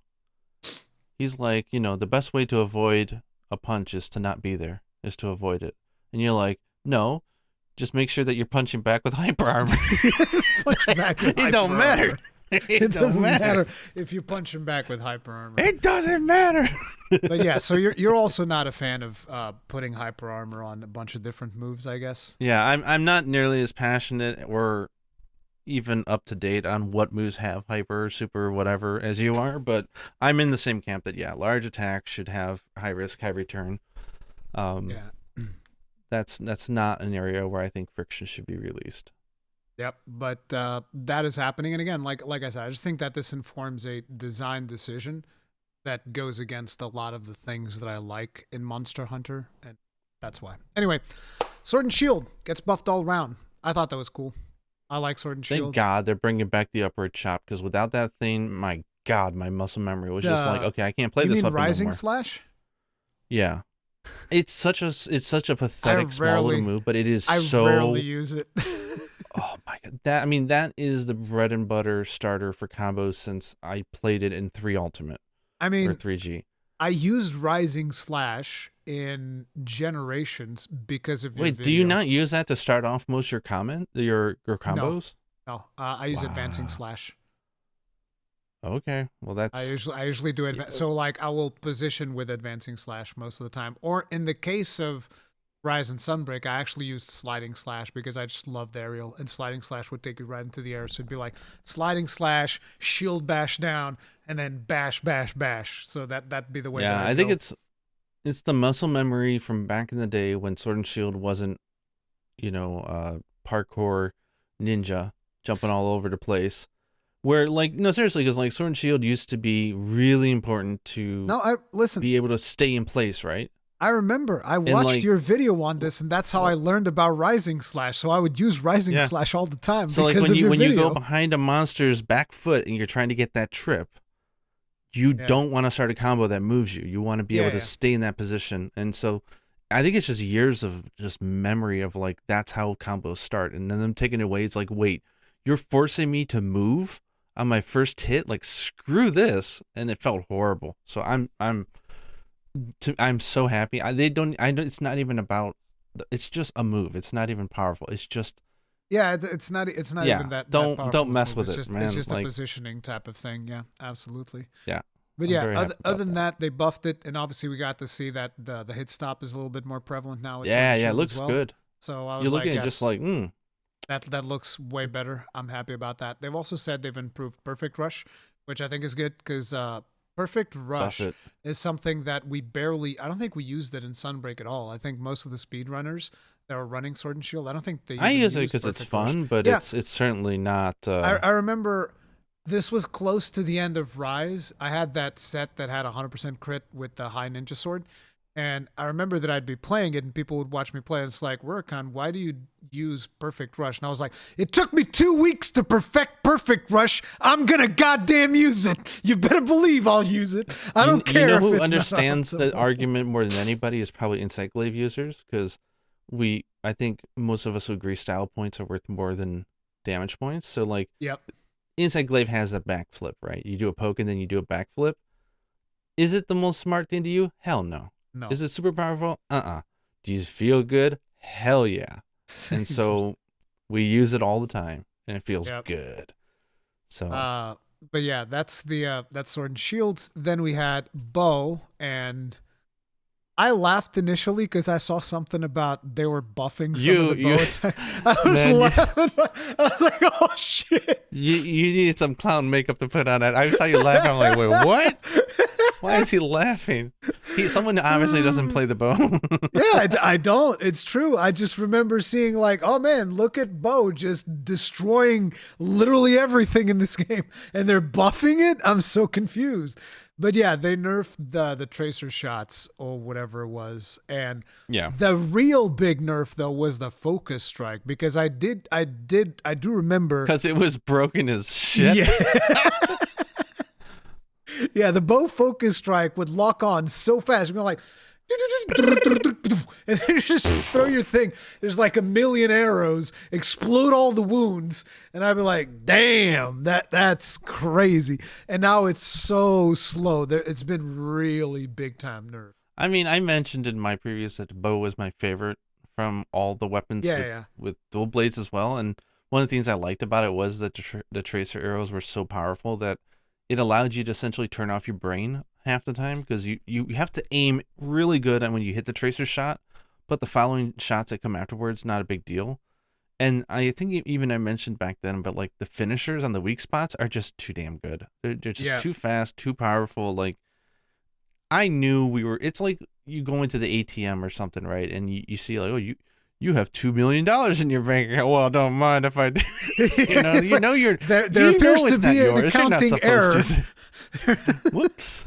So now you're telling me to give back the money. I'm like, okay, you got me. Okay. There's one too many zeros in this bank account. Maybe two too many zeros.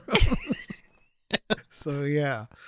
I mean, in a way, it's sad only because OP stuff is fun, like Kelby Bow. Like, it's just fun.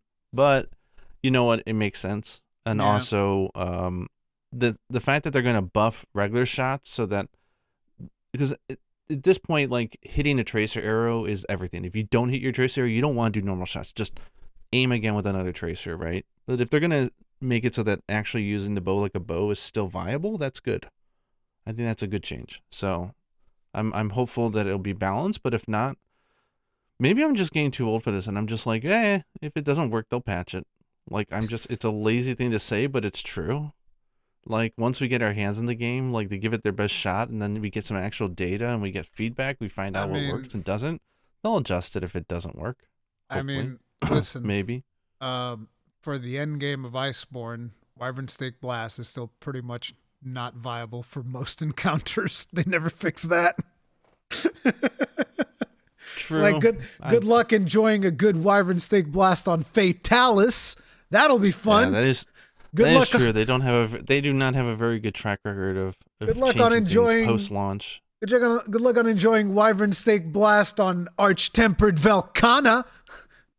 Especially when friggin' dragon pods still suck and you can't get like good pods anywhere if you're trying to fight Arch-Tempered Velkhana.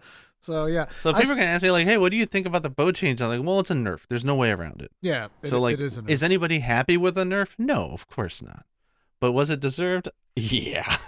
To say it wasn't, it's just lying to yourself. One of the arguments that I see sometimes is people going like, "Why do people care if something is overpowered in a PvE game?" It's like, well, because if something's overpowered in a PvE game to a certain extent, then everybody will want to play that, and none of the other weapons will even feel viable. And also, how do you balance the monsters around this obviously broken weapon? Well, the thing is, I mean, I will give an argument here, not to defend them, but I guess in a way it does defend them. But the hunters are so overpowered in general that it doesn't matter what weapon you're using, you're OP. In my opinion, I think the monsters in the game need a significant upgrade. I think because we're just too strong.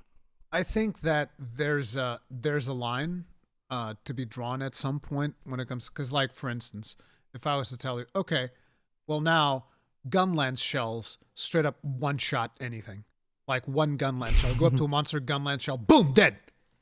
Like, is that okay? Because it's a PvE game. Why nerf it? I wouldn't care. Yeah, but see, I mean, I think it would destroy the fun for players. Yeah, I think that would destroy the fun for a lot of people. So that's why you should nerf it. So like, if Gunlance was one-shotting everything with one shell, you better believe that I'd be like, hey, fix, please, nerf, big nerf, please. You know what? I think the reason, maybe on your argument where I agree, is that if it's way too powerful and that's what everyone will use, then I'm going to distance myself for some reason. All the YouTubers, that's all they will talk about. They won't shut up about it. That's all anybody will talk about. Oh my God, this weapon, OP, breaks the game, blah, blah, blah. You got to use this weapon. You're not using this weapon. You're not doing it right, blah, blah. And then you know how people get with parroting. And they're like, oh my God, you're using that weapon, but you're not using this one. You suck. You don't understand this game. And then you just get this warped idea of how the game should be played. I think people are just dumb when it comes to OP stuff. Like, they start saying, like, this is the way to play. Like you were saying with viable. Everything's viable, but people pretend that the OP weapons are, like, the best. Like, my best performing videos back in the day were always my top 5 weapon choices, because people just wanted to know what was the strongest. They just wanted to know what to make. What's the strongest weapon? Yeah. And I started feeling dirty about it to the point that I stopped doing it. because it's like I'm not giving you the 5 most powerful. I mean, they're my 5 favorite, but like if that becomes like the meta, I mean, I guess people like knowing, like, hey, I don't want to look into it. Just tell me what's good, and I'll go Yeah, for like that. what's the most powerful weapon? Like if you were to ask that in Yeah, this and I understand beta, that there's value in that. if you were to ask that in this beta, it'd be like, well, it's the bow.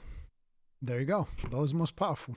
It's easy. Yeah, but when you talk about weapon type, yeah, you don't want people to feel discouraged from trying all the weapons, right? Absolutely. What I always tell people, like if you want to pick a weapon, you should go into the training area, figure out which one vibes with you, and that's it. But moving right along, hunting horn. I didn't really understand what they were talking too much about this. It seems like he was saying this was the obvious secondary weapon for everyone because of the fact that it buffed your whole party. So it just makes sense to have people bring this as their secondary weapon. And because of that, he mentioned that they're nerfing the party effect of the hunting horn and buffing the player that is playing the hunting horn. So I don't know. It was a little bit weird. I can't wait for the descriptions. Greatly increases attack. For who? In what situation? By how much? I mean, it's funny. The way they were explaining, at least how I understood it, because I was half tuning out as well, was that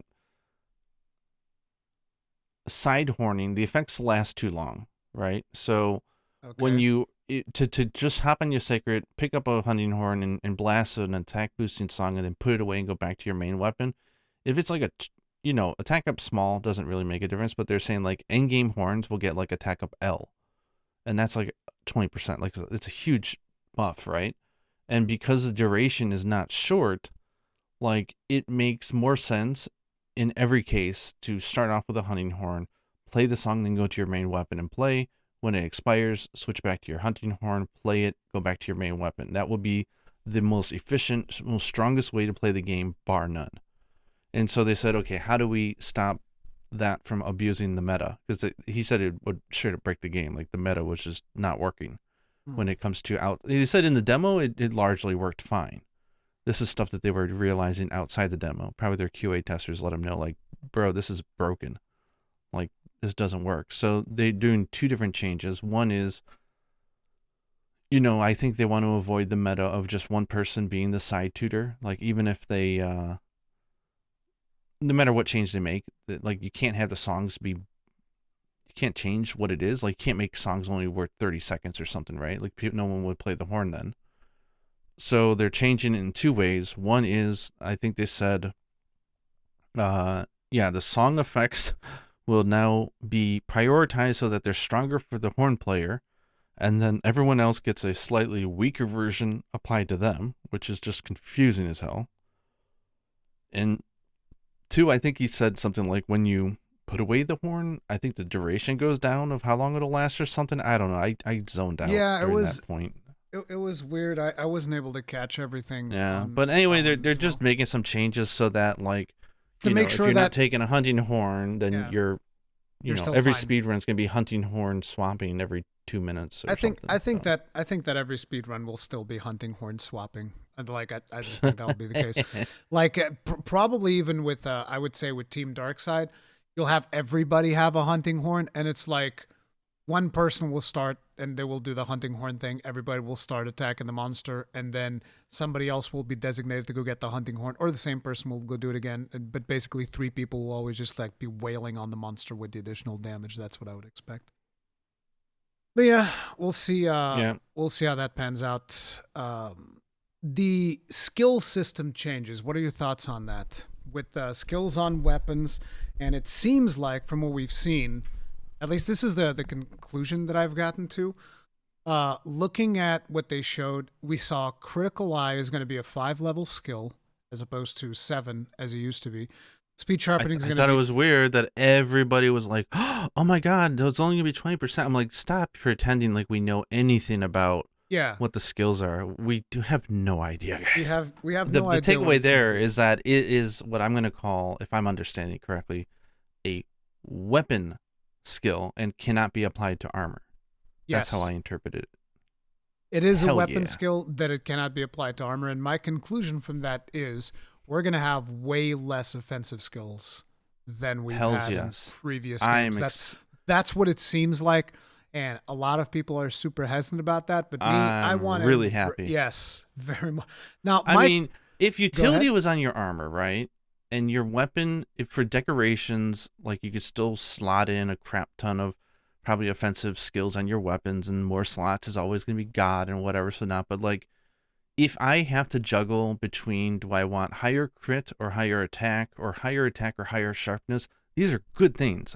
We've always complained, at least you and I have, that you could just have way too many skills. The skill bloat is ridiculous. So if they can't cut down on the skill bloat because of the system being, no longer a point system, it's more intuitive, fine. But at least if they can find a way that they can push it so that the offensive skills are fighting for a much smaller pool of available slots. Yep. Because, like, face it, like your armor, I mean, how many slots like limitless, right? But a weapon could only have up to 3, right? Of course, they'll probably have like level 3 and level 4 slots, so there's still quite a bit, but it's nothing compared to the problem that we have now. I think I'm really curious about is how they're going to define offensive skills and utility skills. So, and how they're going to incentivize people to craft all the armors in the game and really make certain armors stand out. Probably just with slots again, but then again, if you can't put attack up in those slots, yeah, who cares, right? We'll see what is a utility. I will care, but I don't know about everybody else. Yeah, but I am potentially excited about this. The interesting thing to me is the more I think about it, the more I'm like, okay, what this is going to mean is there's going to be a certain type of player that is going to look at this change and they'll be like, okay, what is the mathematical highest DPS thing that I can get? And it'll probably end up being whatever happens to be the weapon that gives crit boost or something like that, or Wex. One of those, right? That's probably going to be, it's going to be the weapon that happens to have the most natural affinity and crit boost to it. That'll probably end up being the most meta type weapon. But the thing to me is, considering that I think that focus can potentially be interpreted as an offensive skill, because they said that guard, for instance, is going to be in lances. Guard and attack is going to be in lance. Yeah, somebody reported.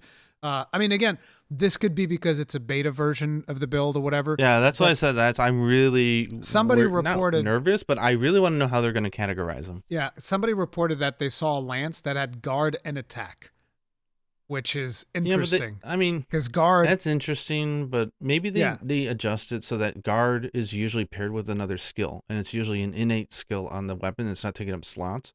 As if you notice, they had some weapons that had nothing to do with the slots. They could have like 2 skills and empty slots.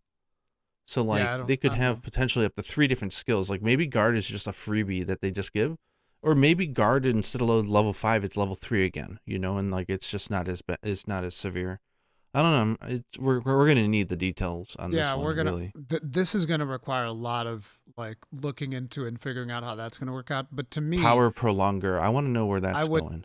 I would love to see a world where you having to pick between, let's say, attack up 2 and focus 2 is actually a decision. And it is actually important because the quality of life that focus would bring for whatever reason is so meaningful that you would get like more uptime.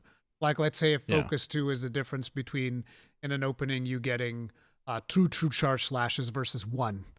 And then you're like, oh, that's a friggin' big deal. That's an actual massive deal. And I think that would be really interesting. And I know that for a lot of the meta optimization crowd, they hear this and they're like, what? I don't want that. Because they're just like, I want the maths, the big number. And it's like, what if it's not all about the big number, right? That's what I want. I want it to not be about the big number. I want there to be something that you can't calculate. It's just like, you just get more uptime because of this one skill if you play properly. And it's going to do way more than your crit boost and your Wex and all of that stuff. And I'm hoping to see something like that happen. Yeah, this sounds like a step in the right direction. I'm really happy to hear it, and I can't wait to see how it works out. And undoubtedly we're gonna have to make videos helping to explain it to people. Oh, absolutely. It's gonna be it'll be confusing, but this is good.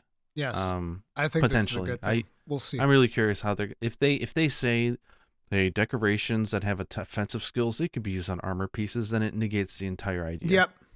Pretty much. Like, it if will you destroy. Can just it'll just be like, well, what the hell's the point then? Like, I would be very disappointed if they do If you that. can just get like focus or guard on an armor and slot it onto your armor, like, well, there'd be no point.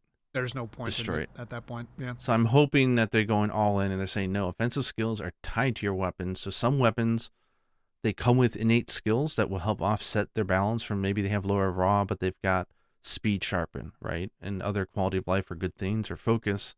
And of course, higher weapons will have slots as well, which will allow you to add in more.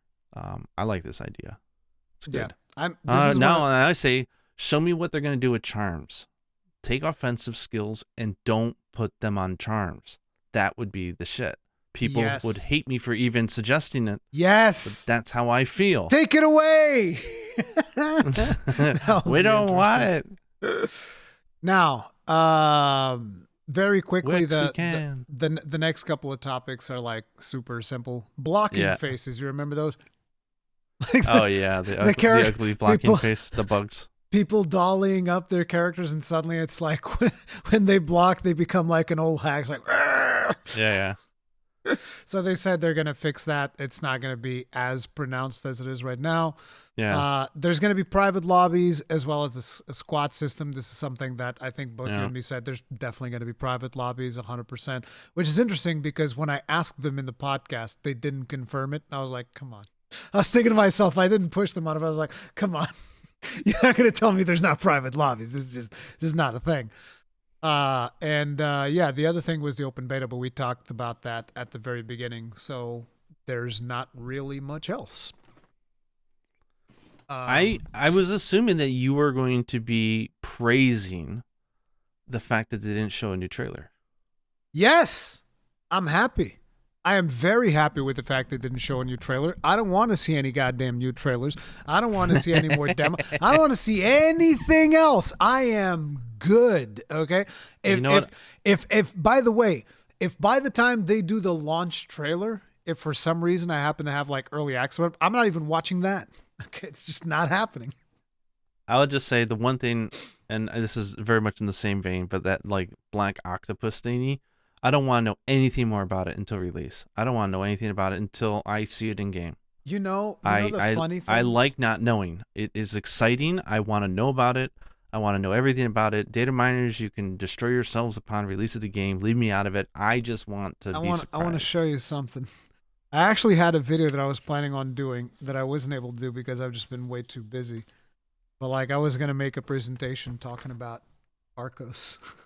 See, I have my notes here that I printed out for this video that I was going to work on talking about Nicaragua. Guys, this is a relic of the past. There's a thing called a printer that some old people still use, which they take the shredded skin of a tree and they put ink to. Yeah, I don't like tablets, man. I don't like tablets. I like paper, hard copy. Okay, that's me. Old man Rurikhan. I still take notes. Like, listen. Nowadays, more and more, I take notes on paper. Okay, like this is like a list of games that. Well, you got handwriting that can be read. I can't read my own handwriting. I'm like a doctor prescription or some shit. It's horrible. But yeah, that's good. that's funny. I like writing stuff on paper. That's me. They're not showing a lot, so that's. Yeah, I thought I'm happy. That was interesting. I think. But then again, people are probably what if, like next week they come out with a new trailer next week or something just to spite this. Don't do it. But it's like people are probably thinking like, man, Rurikhan, you and your stupid interview, you told them not to do this, and now they're not doing it. It's like, yes, but they told you. No. You're welcome.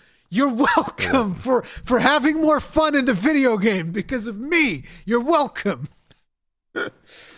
Oh man. Good hey, this is stuff. The yearly reminder to everybody that if you ever get lucky enough to have a boss fight database pop up on your YouTube feed, you're able to say, don't ever recommend this channel to me. And therefore, you can save yourself from a lot of spoilers. I don't think they've added a way that you can proactively pick out a channel and say, don't recommend videos by this channel. I think it needs to show really up on your feed. Need to add that. But if you hit the lottery like I did a few months ago, they popped up and I'm like, yes, I can say I don't want that. None of that. Yeah, I have them blocked on my end as well. Woo! I don't want to see those thumbnail spoilers. Get that garbage out of here. The hell with that. Yeah, but, and I mean, there's some Monster Hunter channels that do the same, and I'm not gonna start no beef with people, but you know who they are. Just if you, before a game comes out, if you're starting getting recommendations of stuff you don't want to see, just do not recommend this channel. It's a great feature. Use it. I've blocked like 3 or 4 Monster Hunter channels on account of that because I saw the stuff that they were talking about. They just put stuff in the thumbnail, right? I'm just like, bro, don't do that. By the way, this one in the game, and it's like, bro, what are you doing? Stop that. None of this is in the official materials. Like, stop. But yeah. So, Gaijin, what games are you excited for in 2025? Expedition 33. That's the one I'm most excited for. No, I'm excited for a bunch of stuff, but Expedition 33 is the number one. You want me to rattle off some of mine? That gives you time to think.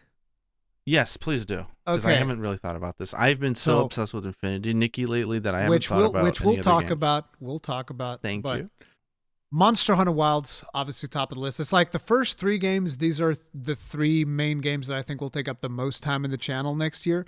But it's Monster Hunter Wilds, Elden Ring Night Rain, and you know what Night Rain is, right? The roguelike. Yeah, I'm not going to play it, but it looks cool. I'll watch. I think it's going to be a fun game to watch people stream. Yeah. Yes, and I'm going to enjoy that.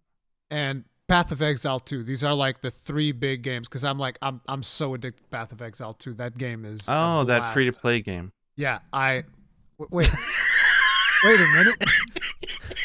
Was that said in a dismissive tone, sir? It was.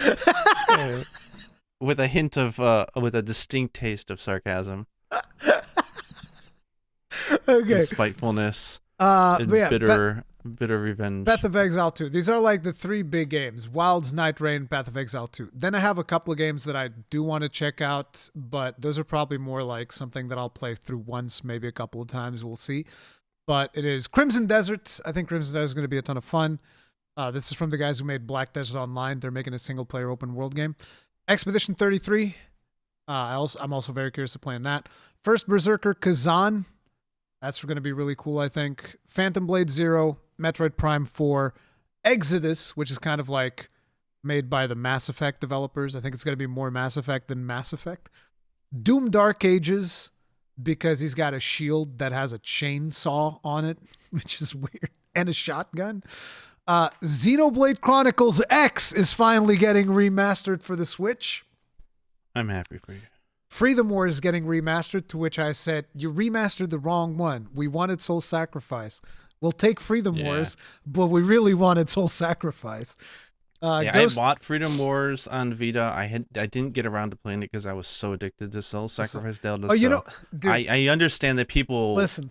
They've told me the premise and they've told me how good it is. I bought it knowing that I would play it, so yeah, I'll play it when it comes out. No, listen, Gaijin, you don't understand. Something happened that I have to read it word by word to you, and you're gonna laugh your ass off. Okay, so I did an AMA video. And let me show you one of the questions that I got. Okay. This is a question by somebody called Rudoka3571. I think Gaijin already told you this, but please give a shot to Soul Sacrifice Delta. It's a Monster Hunter-like with a Bloodborne vibe that was released on the PlayStation Vita, and in my opinion, it's even better than Monster Hunter. Oh, Jesus. I was like, wait a minute. I finished the games that you started and you didn't follow through to finish. I didn't finish it. No, I didn't. You're right.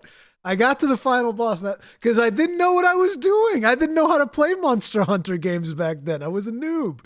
But I made it all the way to the final boss. It's not bad. No, I'm talking about Soul Sacrifice Delta, but you're the one who brought me on the game. Yeah, exactly. But anyway, so Doom Dark Ages, Metroid Prime 4, Exodus, and yeah, these are the games that I'm excited for. Ghost of Yotei and Lost Soulside. Yeah. Super excited about all of those. Now, you, sir, tell me yours. I showed you mine. I can remember I showed you mine. I can remember what's even coming up. I'm like frantically pulling up a list of like what games are coming out in 2025.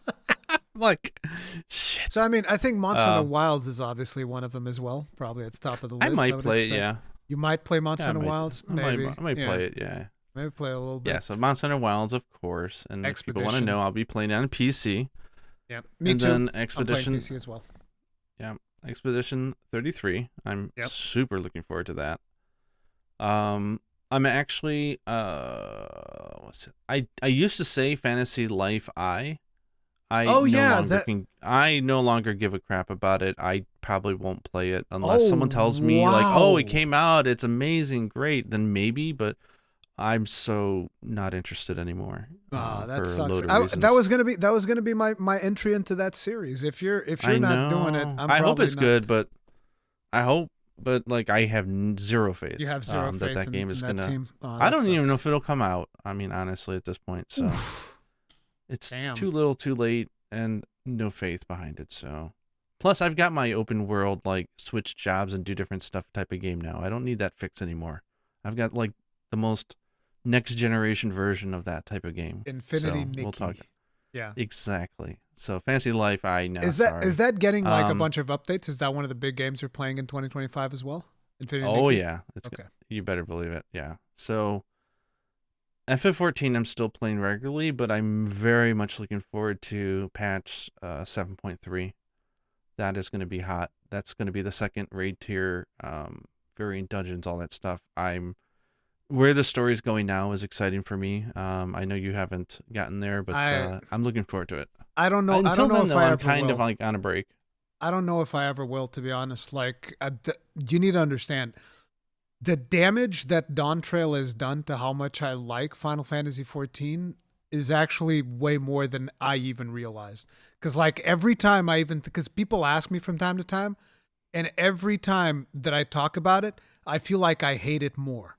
It gets worse. It gets progressively worse in my head because I just keep thinking back to the musical act, and I was like, that was the tonal shift of that moment in the story. I was like, this was brutally alienating for me. I also have a theory that I'm starting to think about, which is I think a lot of us played FF14 harder than we should have for several years. I think because the story has been so strong and so good that I think where most players would have naturally wanted to and should have taken a break from the game, we didn't, because everything through the end of Endwalker was just so freaking good and gold. And then once that huge payoff came, and then people started going, okay, and then of course the lackluster first half of Dawn Trail, there's no denying that. I think it was just a combination of just like, that's gonna take people and make them sit aside for a while. So yeah. But anyway, back to games I'm looking forward to. Five Nights at Freddy's Secret of the Mimic. Steel Wool Games. I hate Una got me in on the Five Nights at Freddy's games. We played a lot of them this summer. Super fun. I'm fully on board and looking forward to that. We've been playing a lot of Pressure, which is a game on Roblox of all places, but it's kind of like Doors, I guess. It's a survival horror where you're just going through randomly generated rooms and trying to get not killed. And all you can do is hide and find items. It's very fun. They have some big updates planned for next year, and that's gonna be fun. I'm still waiting for Gecko Gods, that indie game that's being made by the one dude. It almost looks like, like Eco, like that really like soft art style, and it's just a fun puzzle game with you're a gecko running across walls and stuff and being a lizard. So it's should have came out like 2 years ago, I think. But hey, when it comes out, I'm all for it. So looking forward to that. But yeah, I'd be playing Infinity Nikki a lot, I think. That's now going into my regular slot of what I will play. I've got the Final Fantasy 14. It's a lifestyle game. One of those lifestyle games. It's a cozy open world game. So Fantasy Life will never ever get my attention again, especially now that I've got Infinity Nikki. Like, I can battle, I can gather, I can explore, I can platform, I can just have fun, I can do dress up, and I get graphics that are so next gen, blow every other game out of the water. And it's not there's no weird narrative on top of it. It's not hypersexualized or like argued about. Like, it's just a cute, fun, happy, cozy ass game. And Okay, it's so great. tell us about Infinity Nikki that I know you can't wait to, to tell us more about. I mean, I don't want to like go preaching for too long, but I've put in over 100 hours since it released on December 5th. It's an open. I mean, what's interesting is that you play the game and it feels really a lot like Breath of the Wild in a way. It's got that same touch, that same open world exploration, minimal but very meaningful music, fun platforming, different abilities that you can turn on and off, like floating in the air or catching fish, all that kind of stuff.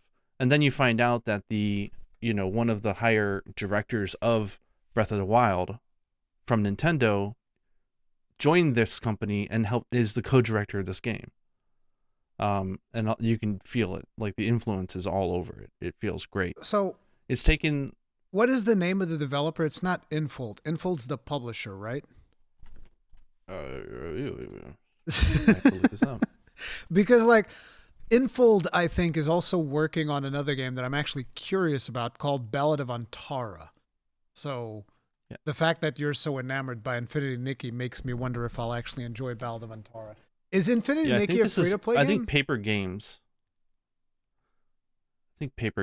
But and then but yeah, it's free to play, which is crazy when you think about it. I imagine that I haven't played really Genshin, so I don't know anything about it much, but it might be the same idea. Like, there's a lot to the game that it has nothing to do with monetization. It's just like, wait, you're gonna let me play the game for free?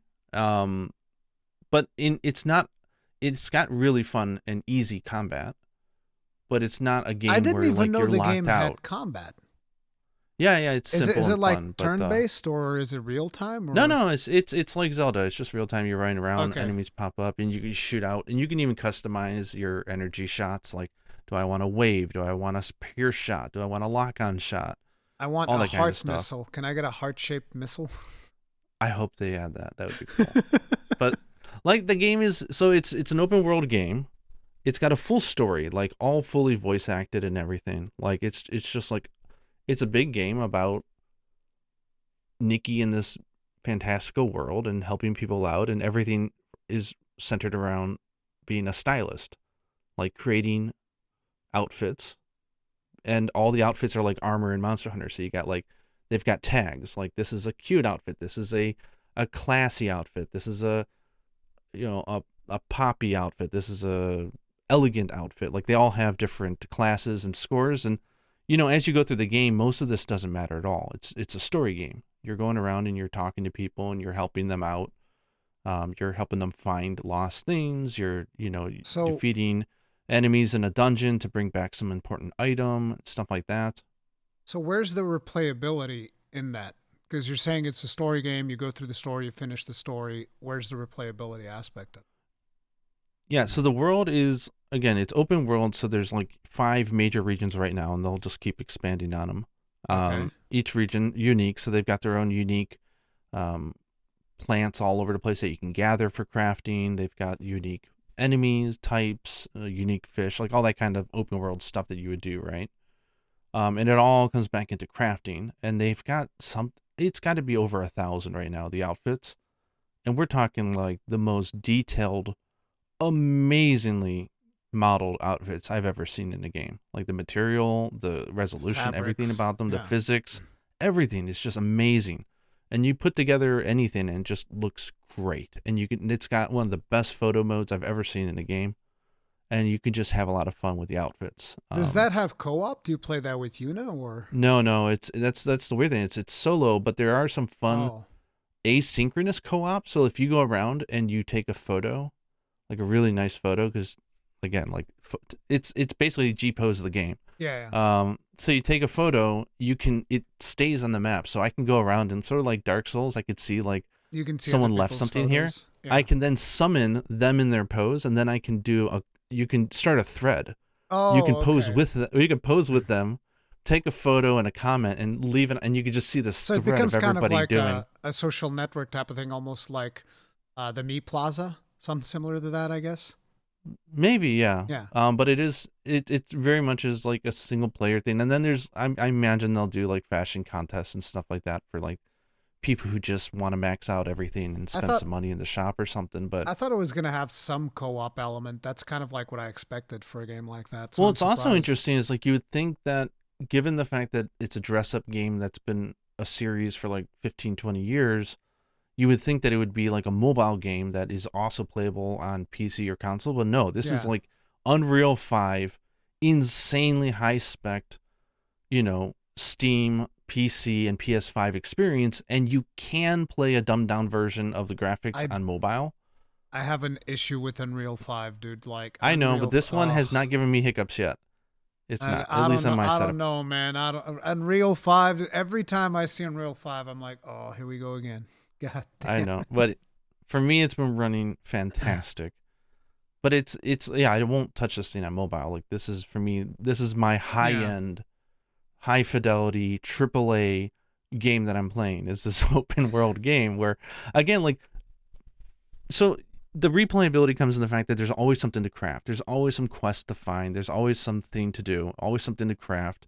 They have some really smart gates so you don't blow. And I mean, I blew through all of version 1.1, and I blew through everything because I spent 100 hours playing, but I didn't spend a penny for the last 60 hours. I mean, there's nothing like How gated. much have you spent in the game, and why did you spend it? I spent about $60. I spent the initial, I think 30 just because it was like super cheap and it was like, just released. So I was like, why not? And I Yeah, already played the game for a good 10, 15 hours at that but point. you I'm like, spent it on I what? really like this game. I actually I probably wasted the money. It's almost like the Devil May Cry thing. It was like You bought there's a red few things that you orbs? can you can buy stuff that it's like, wait, why did I even spend money on that? And I think I bought one outfit that was really cute that I'm really happy I bought. Um and that's what they're banking on, right? The whole idea is that Yeah. all the outfits are amazing. They don't And offer but you something that the other outfits and don't. by the way, real quick, because I know that some people are like, oh, Rurikhan's like criticizing Gaijin for spending money on a free to play game. I spent $100 on Path of Exile 2, and I didn't need to. Yeah, well, so that's the thing. So Absolutely like, did not need to. so I I played did the it game for like 10, because 15 I really liked the hours. game. That was it. Yeah. So you play for 10, 15 hours. You're like, okay, I've already had so much fun and my face is plastered with smiles and I'm having a really good Yeah. time that you're like, I want to support the dev. Yeah. And if they've got some specials, I'm going to buy them. So you do that. And they've got like a battle pass thing where like, if you Oh, just I want a hate little battle bit more, passes. no, it's not really like a battle pass. It's like, if you just want a little bit more of those like resources that are used to like upgrade outfits or all the optional stuff that you don't have to do. Yeah. Like if you want like a 10% increase, you could do it. But the thing is, they're not choking it. Like the amount that you're gaining in the game daily is not at a point where it's like, yeah, you're really feeling like, you're getting squeezed at the neck and Yeah, you yeah, need I that get you. extra boost. It doesn't feel like that at all.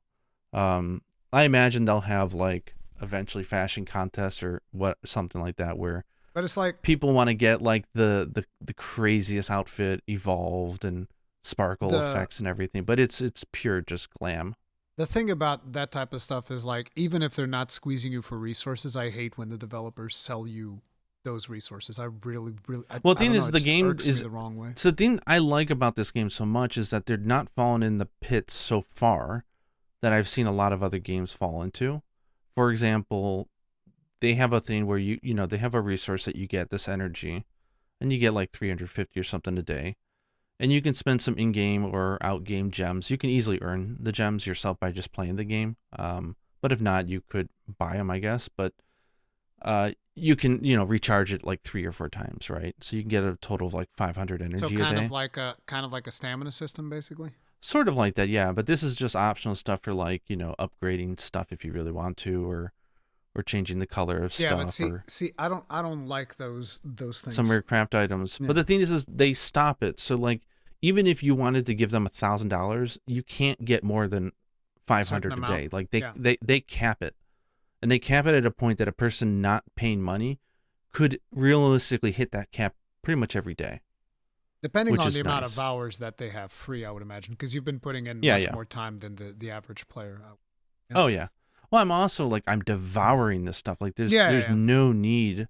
So the one thing I was curious about is this: so they also have a level system where, as you do stuff in the game, you get experience points, which all they do is for like they go up, like it raises a level that has no effect on your gameplay at all. It's just a reward system. Like, okay, once you hit this point milestone, we'll give you some more limited resources that are, used for upgrading and stuff, right? And so one of the things I was curious about, because a lot of games that do that, and they go, okay, well, as you level up, you'll get like 200 of each item, every time, right? And, we also have a premium course that gives you like double the rewards, right? The thing is like most games, they'll make it so that not having the premium course is just horrible, right? Yeah. Or they make it so that it's like, in order to get the max level, you're cutting it close. You got to play a lot. You got to play daily. You got to play like a maniac. Yes. Yeah. So one of the things I was curious about was how fast could I hit that cap for the 1 month period in which they have, because it seems like it's going to be a 1 month just additional way to get more experience and resource points.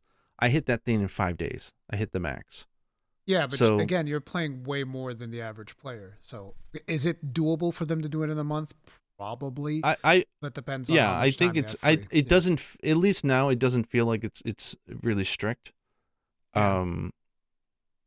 Nothing progression wise is locked behind anything that you would need to spend money on. There's a gacha, but you can see, you got mad when I said that the game was a gacha, but the only reason I didn't set it in a dismissive way. I heard you say, "Oh, a gacha game." Ugh. No. I'm like, you're playing a free-to-play game yourself. No. But see, that's where you're wrong. That's not what I said. See, and that's one of the things that I was like, I think I've been grossly misinterpreted. What happened was you said we can't do a Third Fleet podcast until I finish Infinity Nikki. And I was like, oh, damn. Isn't Infinity Nikki a gacha? And the reason I said it like that is because you don't really finish gacha games. You just keep pulling. That's usually how it goes. Well, this one you can finish. Yeah, but that's the thing. That's the reason why I said, oh, isn't it a gacha? I didn't say, isn't it a gacha because it's bad. I said, isn't it a gacha because you're never going to finish it?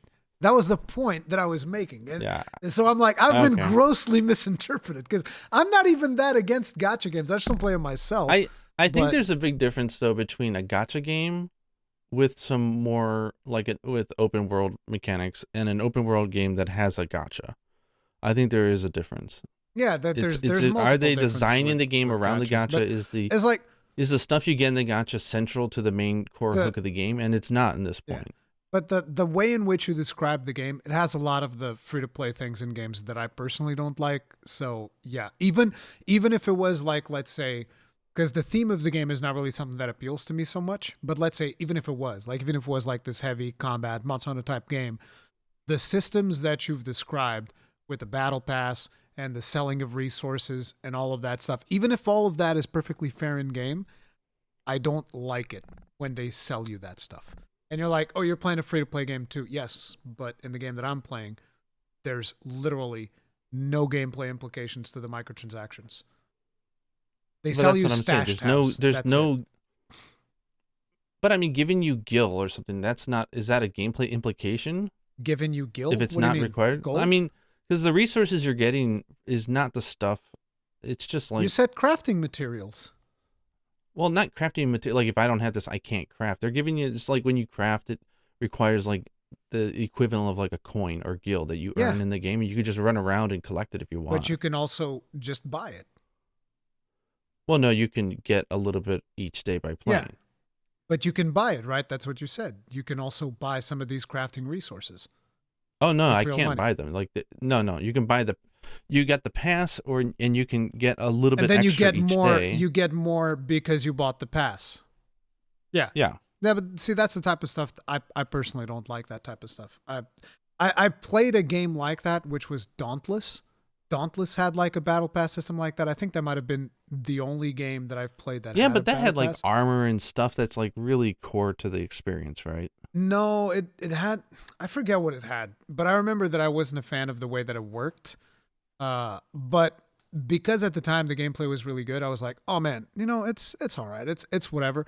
But I don't like the way that it works because like in the battle pass, it would have been like, okay, we want you to now fight this wind monster. And I was like, oh, but I wanted to find this fire monster, but I have to go fight the wind monster to do the battle pass. They made you pay money, and then they also made you do certain objectives. That sucks. Yeah. This is just play the fucking every day we'll give it to you. That's it. But Dauntless like changed drastically recently because it went to Steam. I don't know if you heard about it. They destroyed the game. They destroyed their game. They ruined the game. Like, so by the way, guys, whatever you do not play Dauntless now. Forget about that. That's a dead game. It's a terrible idea. Do not get invested. I was bringing it up as an example of, I think it's the only game with a battle pass that I've ever played.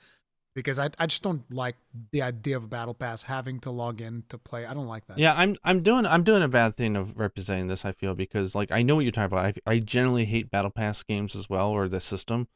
For this one, it just feels like every day you get a little sent to your item box. You want some more, you can pay $5. Like, listen, for a month at the end of the day, you're enjoying it. It is what it is.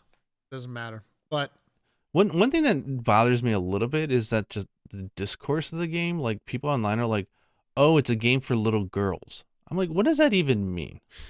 Like, okay, a Mario, oh, it's a game for little boys or children. You're playing that. Like, games are games, man. Like, are people that surprised? Or they're like, oh, they're playing it because they are, what's that stupid word they're using on the internet these days? A gooner or whatever the hell that is. I don't know what the hell that is. The Gooner Gate. Like, I've heard about this new movement. That's the Gooner Gate because whenever because people want like more attractive females in video games or whatever, it's like, oh, the Gooners, they need a goon. It's like, bro, I don't get it. Yeah, it's pornography is readily available in the internet for free. It's like, yeah, well, the thing is, the game is like, oh, it must just be a bunch of men playing it who are just enjoying the sexualized. It's like, it's not like that at all. And people just don't understand that a cozy open world game. Like I said, Fantasy Life was my itch for that, right? It was just a cozy world with a nice atmosphere, nice music, fun characters. I could just go out fishing. I can go out collecting stuff. I could do platform stages. I could do bosses. It's got dungeons like Zelda, and I just don't have to think too much. And it's a really soft and fuzzy story, and the outfits are freaking adorable and really well designed, and I just have a really good time. In my cozy game, I have a crossbow. It shoots grenades, and I blow up monsters by the thousands. That's my cozy game. That's where you're in your happy spot. Yeah, I'm in my happy place. I'm over here launching gas grenades, blowing up monsters. Feels great. That's my cozy game. Yeah, no, I've been addicted. So anyway, I'm really addicted to the game, and I blew through all of it because I know that these games get harder to do probably as they go on. I think it's usually all that. I think it's usually the other way around. They usually add catch-up mechanics is the way that it goes. I think, at least because like the ranking system, like they don't even have any additional levels right now. I hit the max of everything. Your first MMORPG was Final Fantasy XIV. Final Fantasy XIV actually doesn't do too many catch-up systems. They do some, but it's very, very small. But if you have done something like World of Warcraft, for instance, they straight up skip whole zones. Like, imagine, how you get like 2 or 3 additional zones every other patch or something like that, right? Throughout a bunch of patches. You get like 2 or 3 zones. And World of Warcraft, it'll just be like, listen, the zone that came out last month? That's old news, baby. Forget about it. You can just skip that zone and go to this new zone that we have. And then a month from now, you can skip both of them and you can go to the other new zone that we made. They literally make their content obsolete like that. That's just crazy. It's just like, boom. That's sad. There's obsolete content and they just like speed you along super fast. So like imagine something that would take somebody like 3 weeks to grind. You come back like 2 patches later, it's like 2 hours. So in a lot of MMORPGs, it's the exact opposite of what you're describing. It gets way easier as time passes. So yeah. Yeah. Well, I guess because it's not an MMO, it's an open world, cozy open world. But it's like looking at the pace, it looks like it's just going to be, they'll be adding in like, 2 to 4 Yeah.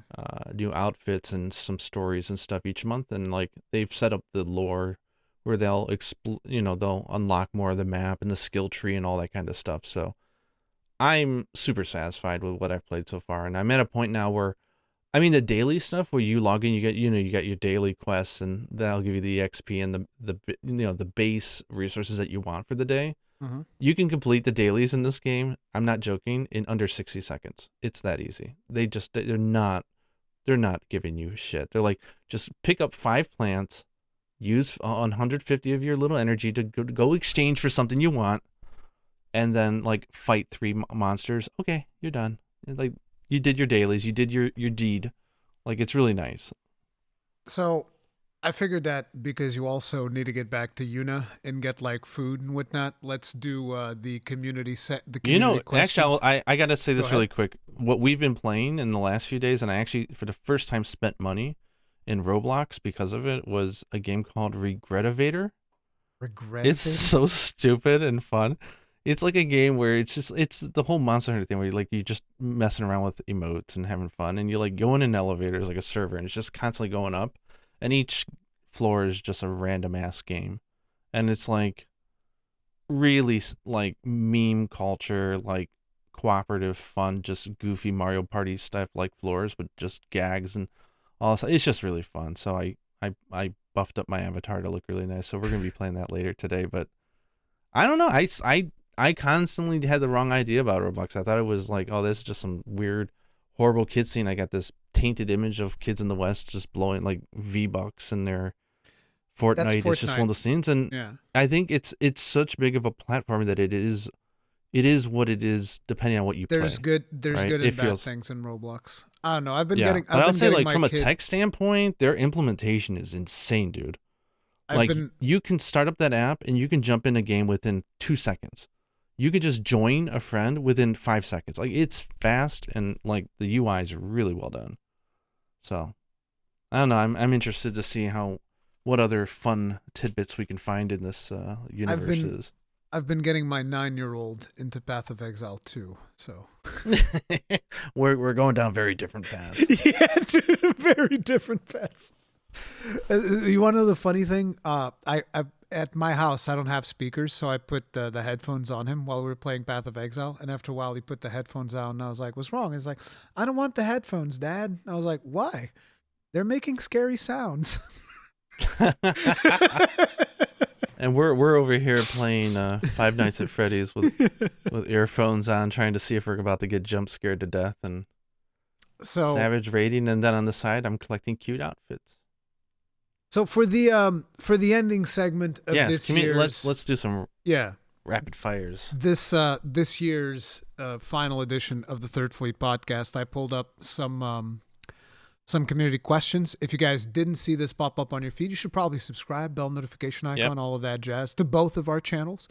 Yes. But yeah, thank you also for letting me go off about it, Nikki. I know it's not your jam, but it's what I'm passionate about right now. That's so cool. I mean, that's fine. I'm happy. Let's get these. These are going to be like rapid fire because Gaijin's got to go and cook food for Yuna. So let's get things going. Jim Gang 46. How long of a lifespan do you think Monster Hunter Wilds will have? Monster Hunter World is still being played by fans. Do you think Wilds will have the same effect? Of course. Yes. It's a hunting game. Absolutely. Yeah. Yes. These games never really get that old. So yeah. I mean, I think Wilds itself will have a lifespan until its expansion releases, and then that expansion will have legs. That expansion will have legs, very much like Iceborne. I should have pulled up the stats on Iceborne, but last time I checked, I think it was still like over 30,000 people playing or something like that. I forget. Yeah, I would give it a good 6 to 8 years, because afterwards I would expect the next portable focus type of game, and we wouldn't get the next big like console focused experience for years after that. So I think Wilds will last just as long as it needs to. I was absolutely correct. 39,000 people were playing as an hour ago on Steam. That's not even counting PlayStation or Xbox or anything like that, with a 58,000 people 24 hours. When the game is good, it's good. It's good. Yeah. So, Camo Steve 2433, with the devs making weapon changes, is Gaijin going to go back to main the Insect Glaive? Would love to hear his thoughts about Insect Glaive now. Well, we talked about Insect Glaive in the podcast, and go ahead. No. No. I don't think so, no. I think I was thinking bow and dual blades, but, Switch axe I'm still eyeing over a little bit, but I think bow and dual blades is going to be what I'll be maining to start, but I'll play all the weapons eventually. Going to play Gunlance and Gunlance. Nice. Monkey D. Pickle, how concerned are you guys when it comes to the difficulty? Do you think all the quality of life changes, the skill changes, changing the core identity of what made Monster Hunter special? Difficulty, I am concerned, but I'm not concerned probably for the reason that people might think. I'm not concerned whether or not the monsters are going to be challenging. I think they will, closer to the end. I just don't want the challenge to be zoom, zoom, here we go. I wanted the challenge to be more like, hey, I need to position this way, as opposed to being like more twitch reflex type of thing. And I think we're going more in the direction of twitch reflexes. You go. And here I want us to go MMO. I want to see FF, I want to see Ray Dow cast a huge lightning thing that has like a pattern that you have to, a mechanic, right? That you have to do, otherwise you get zapped to death. I want to see, I think they could do it. I think they could add in MMO boss-like stuff, puzzle mechanics like that. I think a lot of people don't want that. I know, but I do. Yeah. But yeah, I'm not worried. As long as it's fun, I don't expect the monsters to be difficult until the expansion. I'll be honest with you. I think that in regards to the skill changes, we talked about that in the podcast already. As far as the quality of life changes, I think the quality of life changes have maybe gone too far. Sharpening, I think, is way too easy right now. I think sharpening should be made harder, but most people disagree with me, so yeah. You good? You want to add anything? I don't know. Okay.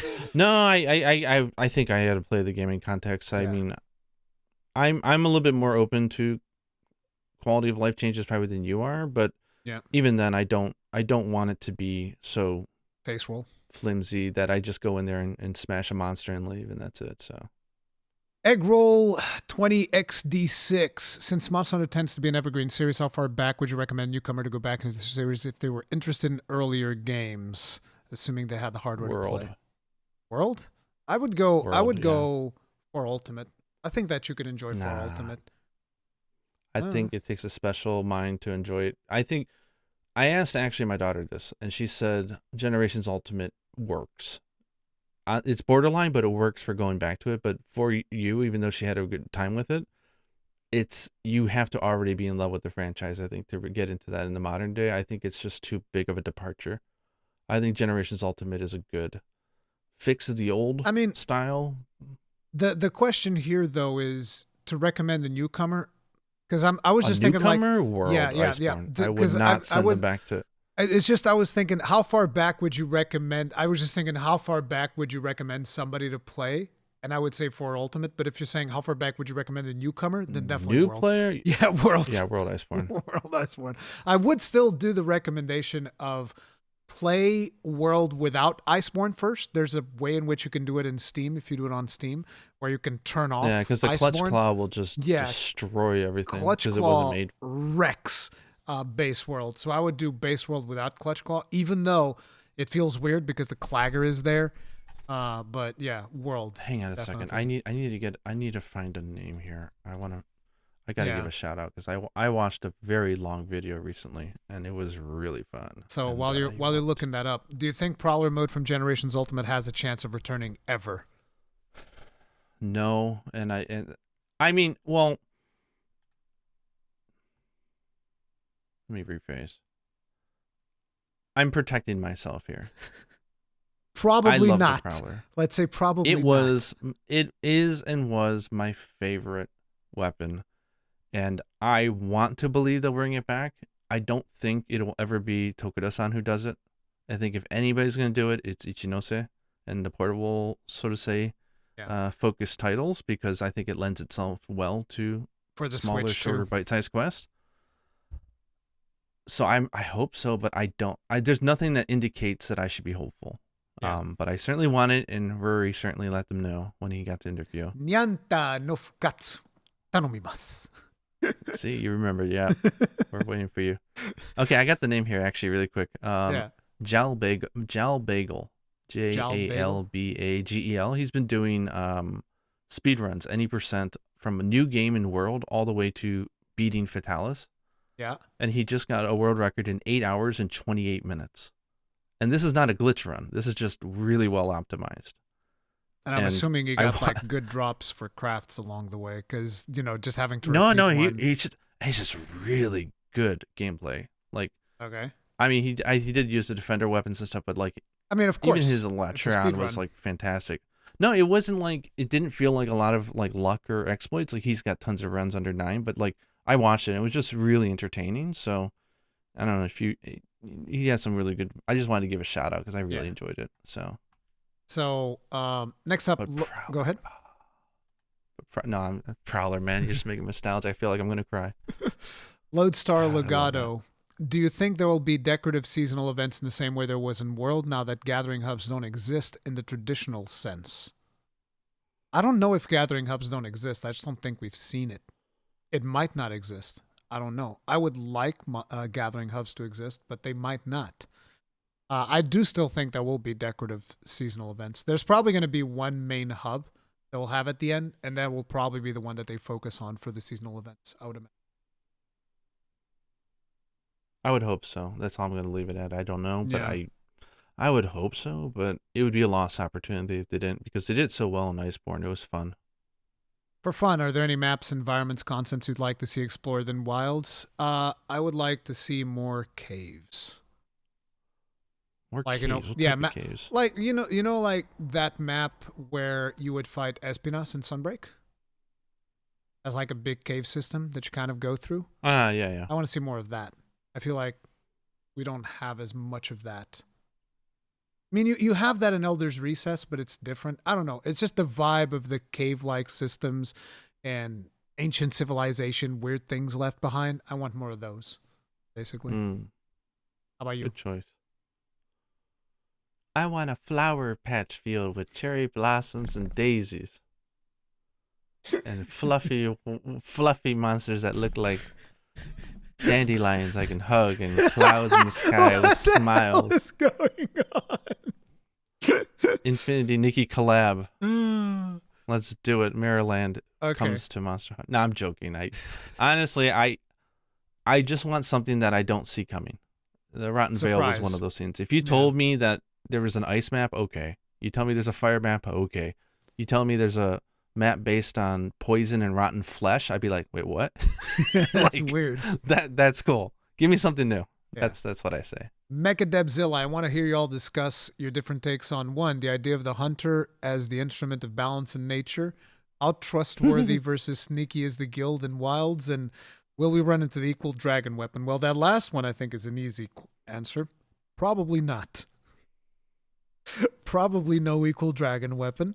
How trustworthy versus sneaky the guilds. Let's just do that in a percentage wise. I will say 60-40 split. 60% trustworthy, 40% sneaky.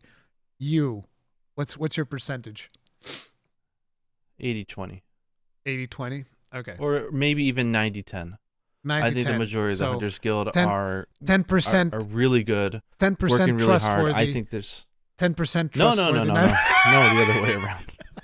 I'm gonna poison the well. I mean, it could be 95-5 actually. I just think that the people who I think it's 60-40 are the people who have the opportunity to stir drama have more influence than the vast majority of the other people in the guild. Power corrupts. You gotta remember, the guild's everywhere. Like, it's a huge community thing.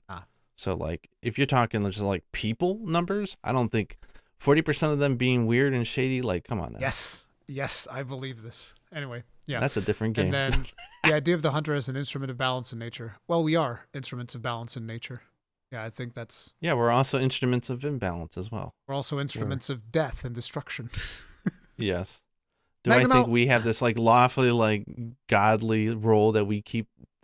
If the world of Monster Hunter is anything but balanced, I'll put it that way. Like, it's in constant flux, and that's the whole point, right? It's that it would be even worse if we weren't there, is the idea.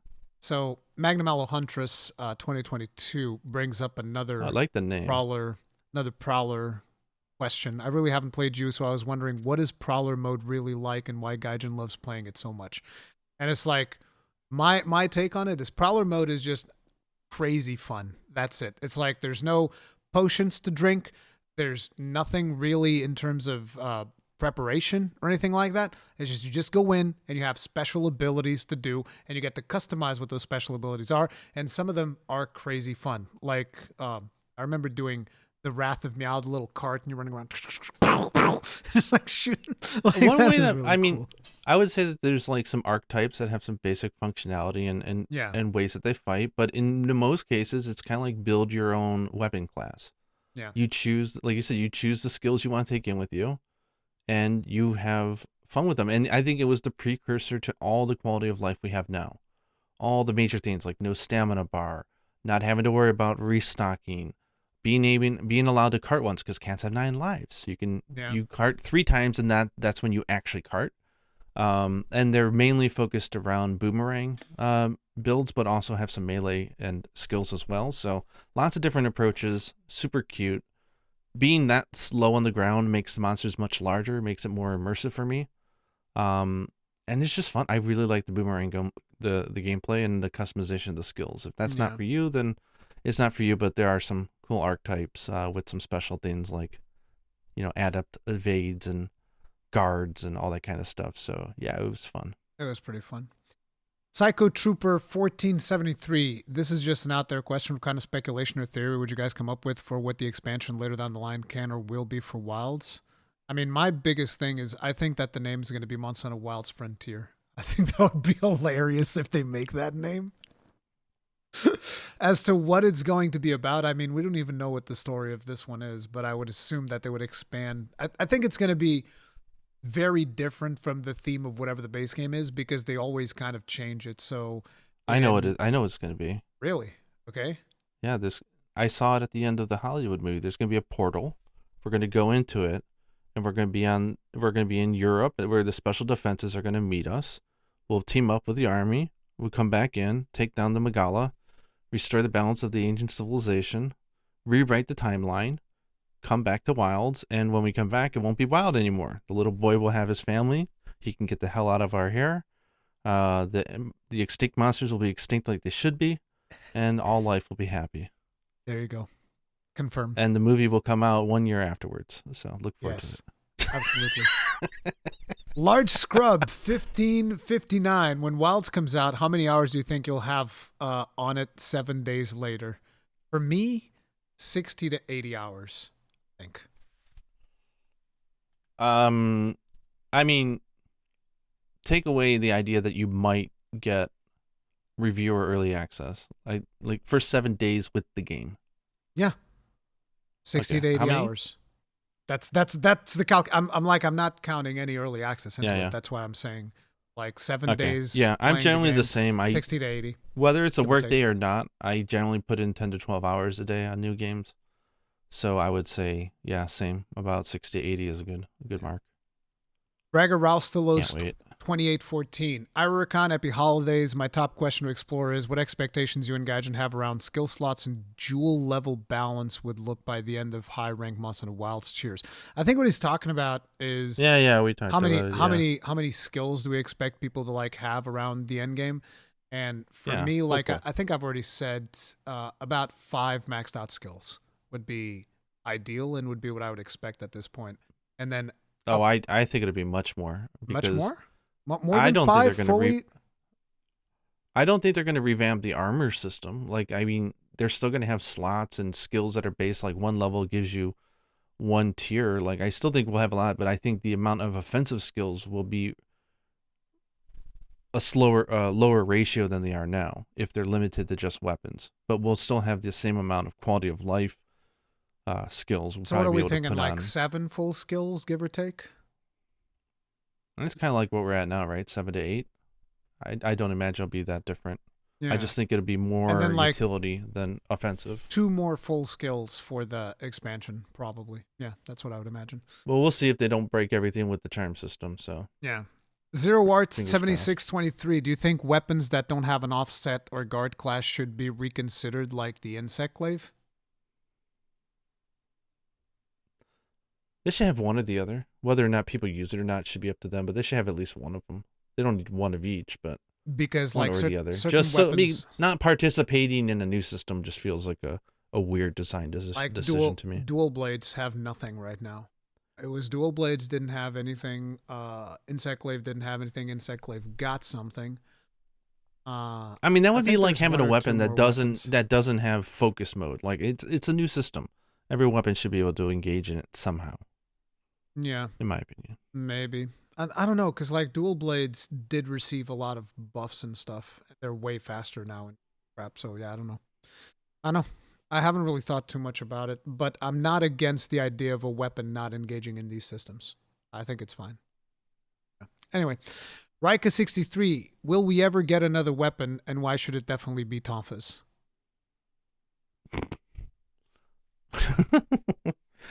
So I don't know if we ever will get another weapon, because if we were going to get another weapon, like Wilds would have been this game. It should have been in this game. If it's not in this game, it's probably not going to be for the next 3 games or so, depending on how many games they do for this generation. So yeah, we'll probably won't see a new weapon until 7th generation if we get one. And it should definitely not be Tonfa's. It should be the magnetic hammer. Yeah, I was gonna say, I think we should have gotten a new weapon. I think this game needs it desperately. The fact that we're not getting it is a huge miss, in my opinion. I don't think that they would add a new weapon to the expansion necessarily. Yep. I think it would be too much hard work, but I do think that the next game by Ichinose, I think, has a good chance of having a new weapon. He's mentioned before that they wanted to add a new weapon in 3, Portable Third, but because the other team screwed up and removed so many weapons in Tri, that they felt they were obligated to restore all the weapons back to the game, because everyone was really pissed off about it. And so they did that. And then they had ideas and they really wanted to do a new weapon for Generations. But ultimately they decided to go for Art because they didn't want to have the same style, but they did add in the Prowler as a weapon. And we know that they have tons of design decisions and ideas for adding in a new weapon. I think if anyone's going to do it, it's going to be his team. So I am hopeful that they will do something on the next game that comes after Wilds and its expansion. So not for a while, and I agree. I don't think Tonfa's will be it. I think Capcom is seriously lacking in the creative department when it comes to impact weapons. I don't have faith that they could do it in a way that's going to be that fun. Magnetic hammer. Capcom, give me a call. But are you talking about the magnetic spike? No. I'm talking about a weapon that I designed called the magnetic hammer. Oh. I would like to see the magnetic spike, actually. Maybe I've never played it, so I don't know how it plays, but the concept was actually something that they showed in Monster Hunter Cross or Generations.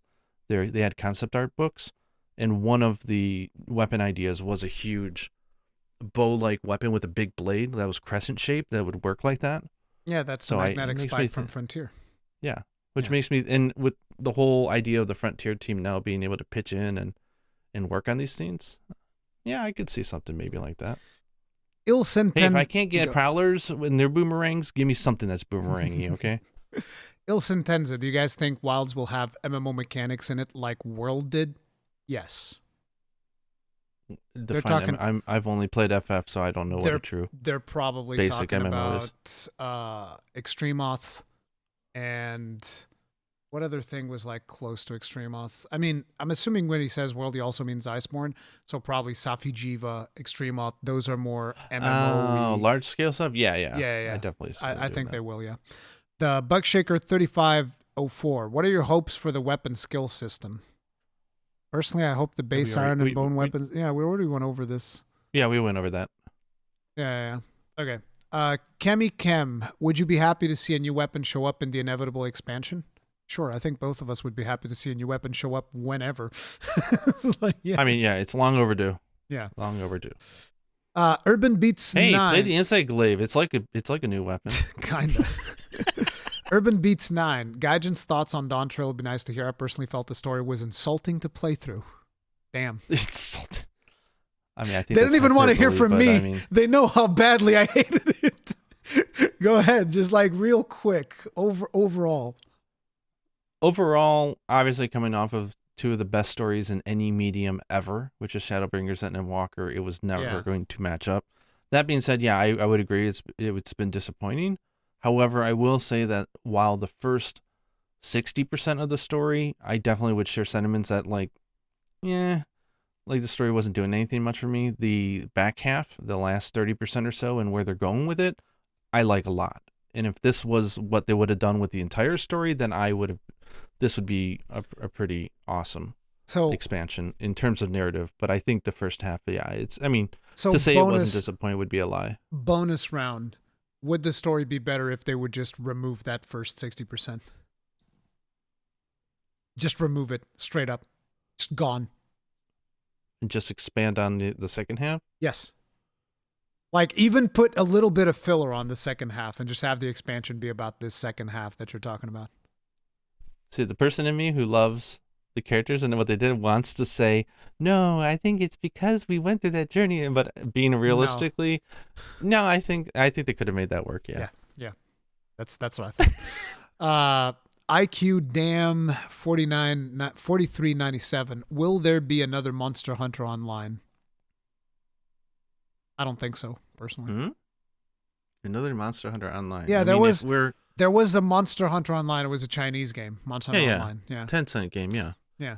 I mean, is Tencent not also behind the upcoming free-to-play Monster Hunter? What's the weird title? Outlanders.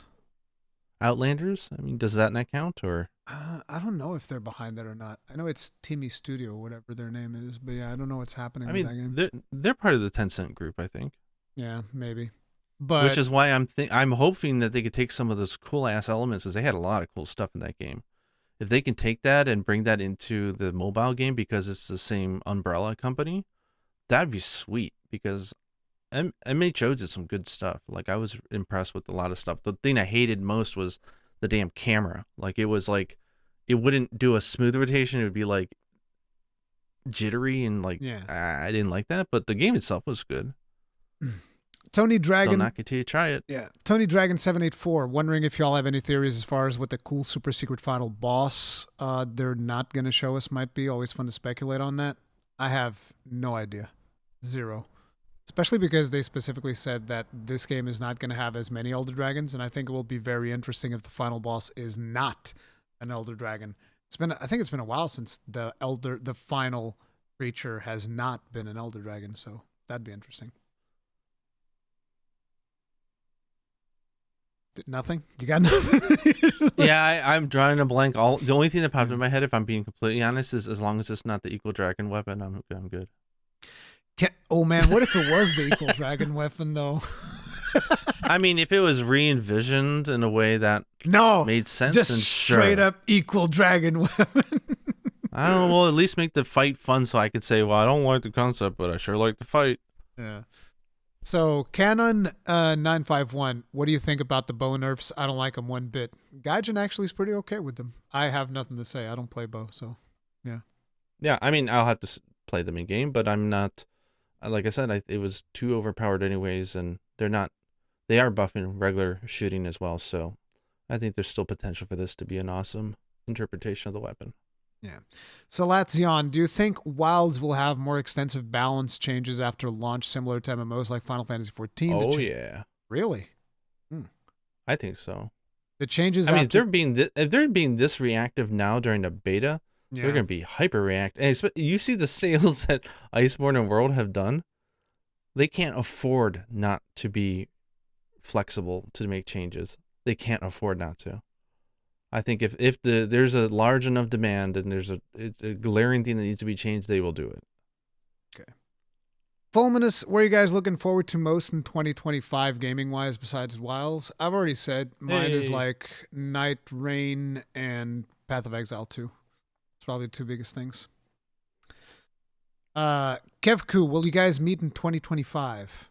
Probably not. I don't think I'm going to Japan in 2025 because and the Japanese yen sure ain't strong enough for getting me out of the country. So it's like when I go there, I want to go around the sakura blossoms or whatever it is. That's around April, right? It used to be. The world's climate is a very weird place now. I think if you came here on April 1st, you'd miss them all already. It's like mid-March now. So it's like cold mid-March? as shit. Yeah. So it's like that time this year, there's way too many game releases that I need to cover, so I don't want to go there this year. It's the end of fiscal. But eventually I do want to go to Japan, and when I do go to Japan, I am going to go and visit Gaijin, so we'll see. Hells yeah. One day. Base Department 7309. Monster Hunter has changed so much in the past couple of years. Many changes have been made so that we play the way we play and approach the series. Some of these changes have garnered criticisms from the community, some even saying Monster Hunter has lost its identity. With this in mind, is there any realistic change that would be made to the series that would make you jump off the Monster Hunter train? And to clarify... I can answer for you. I know what you're saying. To clarify what I mean by realistic, I mean something like the inclusion of loot boxes, no weighty combat, level up system, or pay-to-win mechanics. Nothing like a change of genre. Okay, so he's talking about... is that not a change of genre? I mean, loot boxes and stuff? No, but I mean, yes, loot boxes would make me jump off the Monster Hunter train, most likely, yeah. But yeah, changes that would make me jump off. I think pay to win is the biggest one.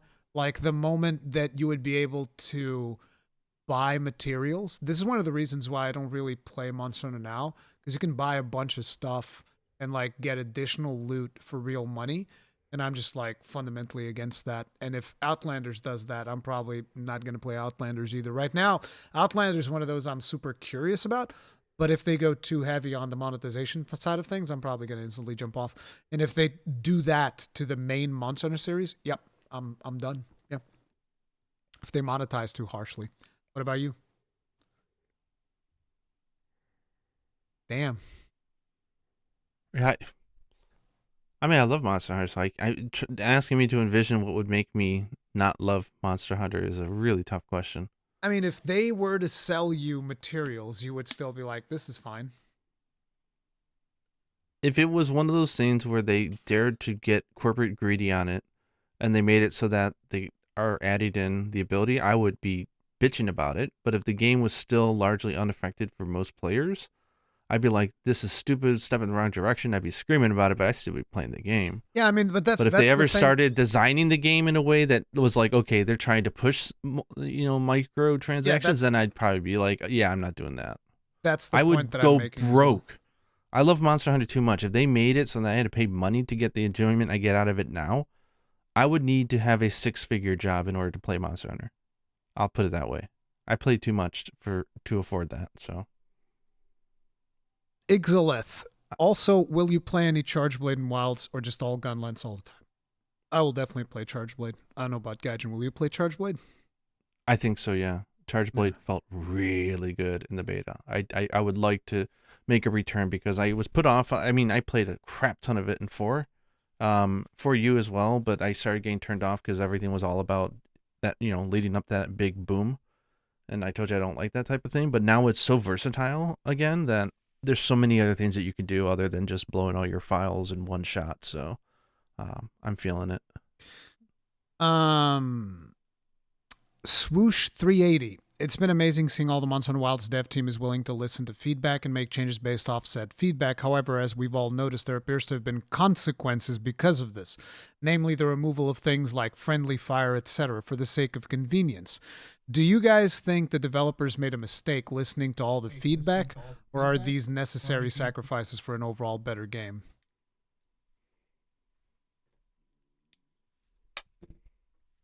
I mean, they've proven with what is it, the Insight Glaive, that they're not listening to all the feedback. Yeah, they're listening to some feedback. They're not listening to They still have their own opinions still, so I think it's okay.